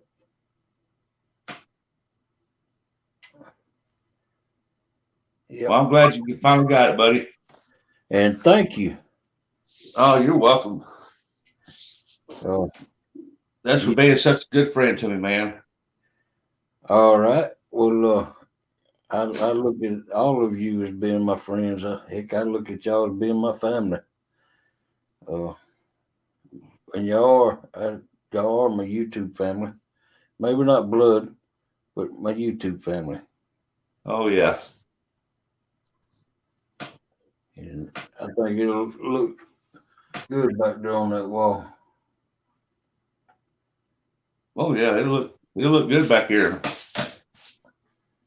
The way Melissa comes in there, you can say, "See that? This is my parking only."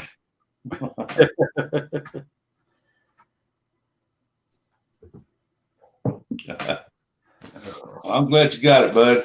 I got a deal told me something about a tracking deal that said they got to verify the address before they can send it, but it was for something else. I was starting to think, well, maybe I need to check on that.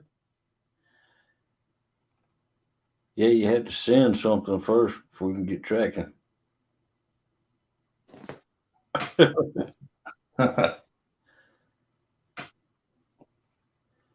Oh, thank you, Melissa. Frogster, good morning. Morning, Andy. Mr. Ernie Brown, good morning.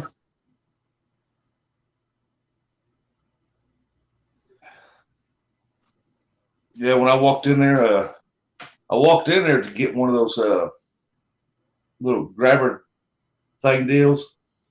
Right. You don't have to bend over, you just pick it up. Right.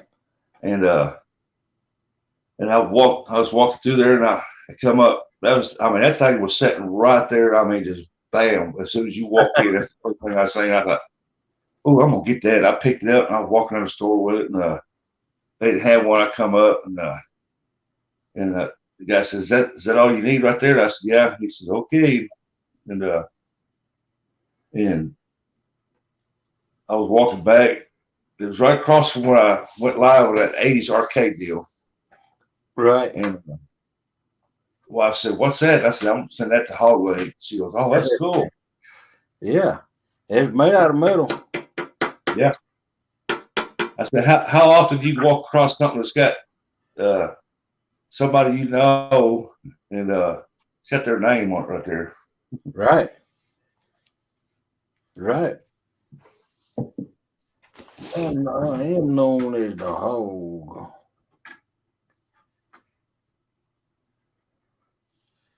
And thank you. You're welcome, buddy.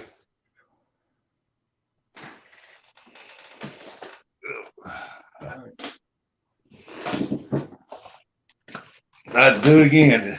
You know what I mean? Yep. Well, I heard you went fishing yesterday. I said I heard you went fishing yesterday. Yeah, I went with yeah, I had to go and put a stove in my mother-in-law's because hers went out Christmas Day. Right. And put that in. Time I got that all set up, put in. Danny Brown. I keep calling him Danny Brown. Danny Stone called me and he said what I was doing. He said, I thought you was going to fish. And I told him what I was doing, or the wife did. I didn't have my phone with me. But I called him back. He was over fishing. He said, you going to fish? And I said, yeah. I said, I'll be over in a little bit. I said, where you at? He told me. And I said, well, I'll just come over where you're at and we'll just go live stream on yours. And that way we don't have to run two different live streams. So right. We didn't get nothing but a bunch of bites. Right. We had 7 poles out, each one different baits, and didn't get not the first fish in. Welcome in, local 336 Rico. This will say good morning, everybody. It's Chucky. Hey, Solo. Mr. Ernie Brown. I like Ernie. Yeah, who doesn't? He was live, I think it was yesterday or day first. I can't remember what. We talked for a long time on her. Oh, there's Cause. Hey, Cause. Yeah, guess who we was blessed with earlier this evening? And who's that? Epic. Epic. Yep. Epic catfishing. Hey, Dallas. Epic hasn't been on in a while, have they? Yeah, he come on my show tonight. Well, he hadn't been live fishing in a while, but he come on live on my show and answering a bunch of questions people had for him. Huh. And Dink Over Stink was up on my panel. And Lance Lance McCool and Jody and Epic. Shoot, man. By the Now, time I got that hood for that stove installed, and it's one of them countertop stoves that you put mount down on the counter. Time I got that all installed and everything, and went fishing and walked that half mile with Danny yesterday. When I went to bed, I just woke up about 10, 20 minutes ago.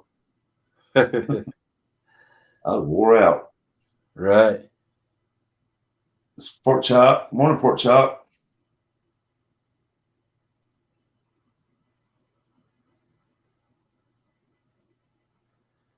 Yeah, I'll have to go back and rewatch it, Melissa. Yeah, he was up there answering questions for people in the chat and about hook sizes and baits and channel cats.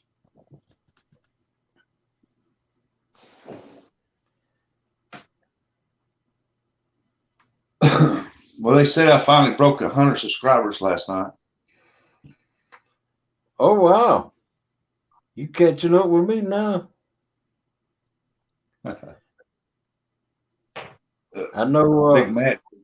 Big Matt's been pushing me pretty good. He's wanting that drawing to get started. That what? He's wanting that drawing to get started. Oh, you having a big drawing soon? Yeah, Oh, big wow. skipjack drawing. Oh yeah, oh yeah, oh yeah, oh yeah.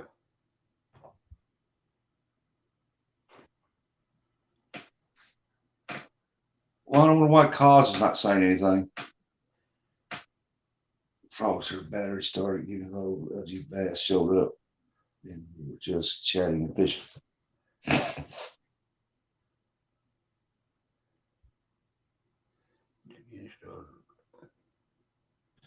No, I haven't seen Takedown.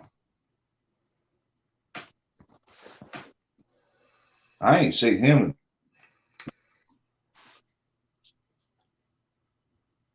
I seen him last night.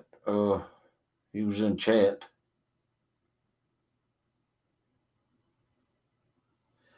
Call says you're at 106. Oh, that's awesome. I know if YouTube doesn't you like they did me.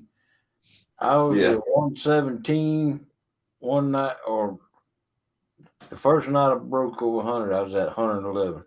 Then I moved up to 117. The next day, they had me back down as 96.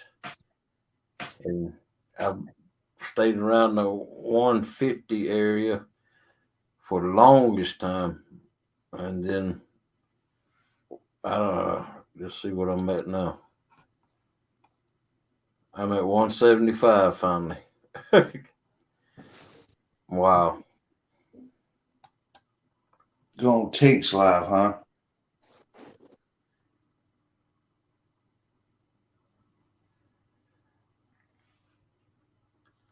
But like I said, Thank you, Andy.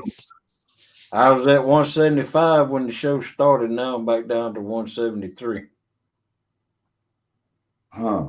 Well, I told him, I said, I'm going to wait until make sure it sticks, but because they ain't going to get it anyway till April. That way they can get it fresh, you know. But I'm not going to wait that long for the drawing. I want them to know that they're going to get it.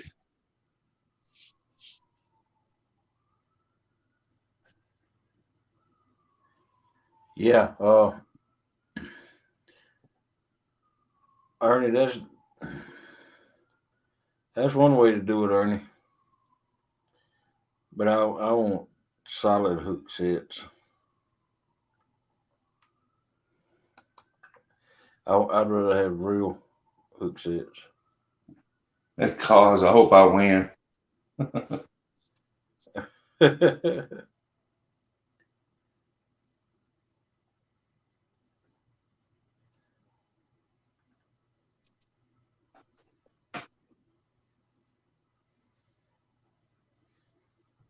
Yeah. I thought for sure I'd be up over 200 right now. And if you two wouldn't have been messing with me, I would have been about 250 now. But you two, they mess with certain people, and I'm one of them people. Buddy, once you get out there uh, fishing again and start doing some more videos, it'll start climbing again. Right. Yeah, I imagine it would. But I'm not worried too much about getting subs. But I will say I do want to get to 500 and get that stuck at 500 so I can use the community tab to advertise for other people also. Yeah.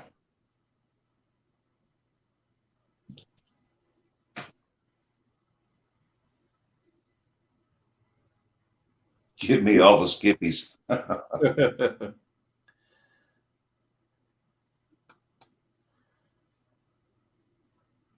That's going to be an expensive giveaway. Do what? I said that's going to be an expensive giveaway. Oh yeah. Just the shipping alone.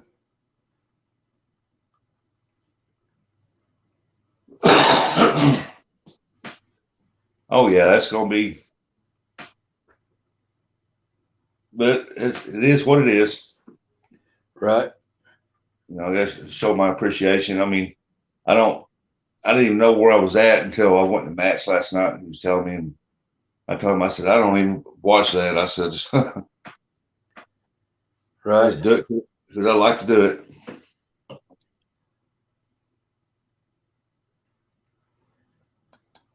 All right, Chucky. You go get some Z's. See you, Chucky. I hear something about you said you had to go to the doctor today about your foot. Yeah.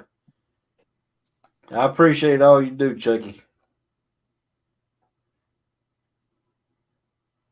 Yeah, I got an 8 o'clock appointment, so it's it's 6 after 11. 11 after 6 now. I'm gonna have to end this pretty quick. I got 8 o'clock appointment, and I gotta get a shower still, and I got a waterproof shower boot that I put on my leg, and I don't know if I'm gonna be able to get that thing on there now. Maybe. But and it takes about 40 minutes to get there. So I got to end it. Yeah, Melissa, I've met a lot of good people. I've met a lot of good people on here, and I've enjoyed chatting with every one of them, every one of you guys. And I mean, it's just saying that everybody goes through about the same thing you go through, and Right. and people doing the same thing you're doing, and just about every one of y'all brighten up everybody's day. You know what I mean? If somebody's having a bad day, y'all just get them up there, cheer them up. Right. That's why me and Melissa like it this community so much, because everybody. I mean, you have some of your odd people that are buttholes, but they're kind of weeded out, quick. See you, Ernie. Take care. But everybody else, they just seem to care about you generally or genuinely. Yeah. And they bend over backwards to help you. Yeah. Yeah.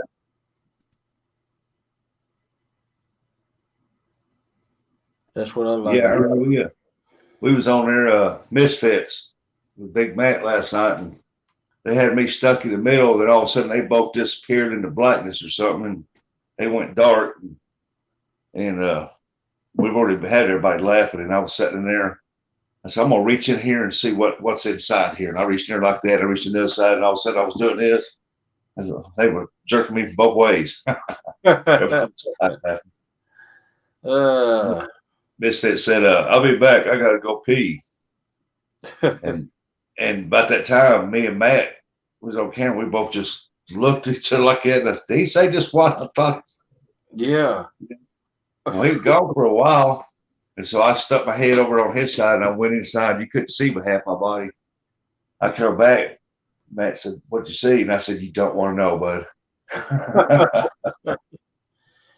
Yeah, everybody just died laughing. Oh, Ricky, Solo. You normally don't call Solo by Ricky. I'm just that way. Solo, yeah, you have a friend of me and Sherry too, and Melissa. Welcome in, Amy Evans is in the house. Morning, Miss Amy. We're fixing to shut it down, Miss Amy. I got a doctor's appointment at 8:00. And if I don't shut it down pretty soon, I ain't going to be able to get a shower. Yeah, buddy, I hope you get some good results and they tell you it's healing up good, and that way you can get out there on that bank and start fishing when it warms up a little bit here. Oh, yeah. If he gives me the go for it, I'll probably be out there next week. That'll be get a good video of that, and I guarantee you'll have a lot of views on it because you two cause. But I'm not gonna leave till he leaves. So. All right. Well, y'all take care, and I guess I can give you all enough time to say byes, and fixing to play my outro.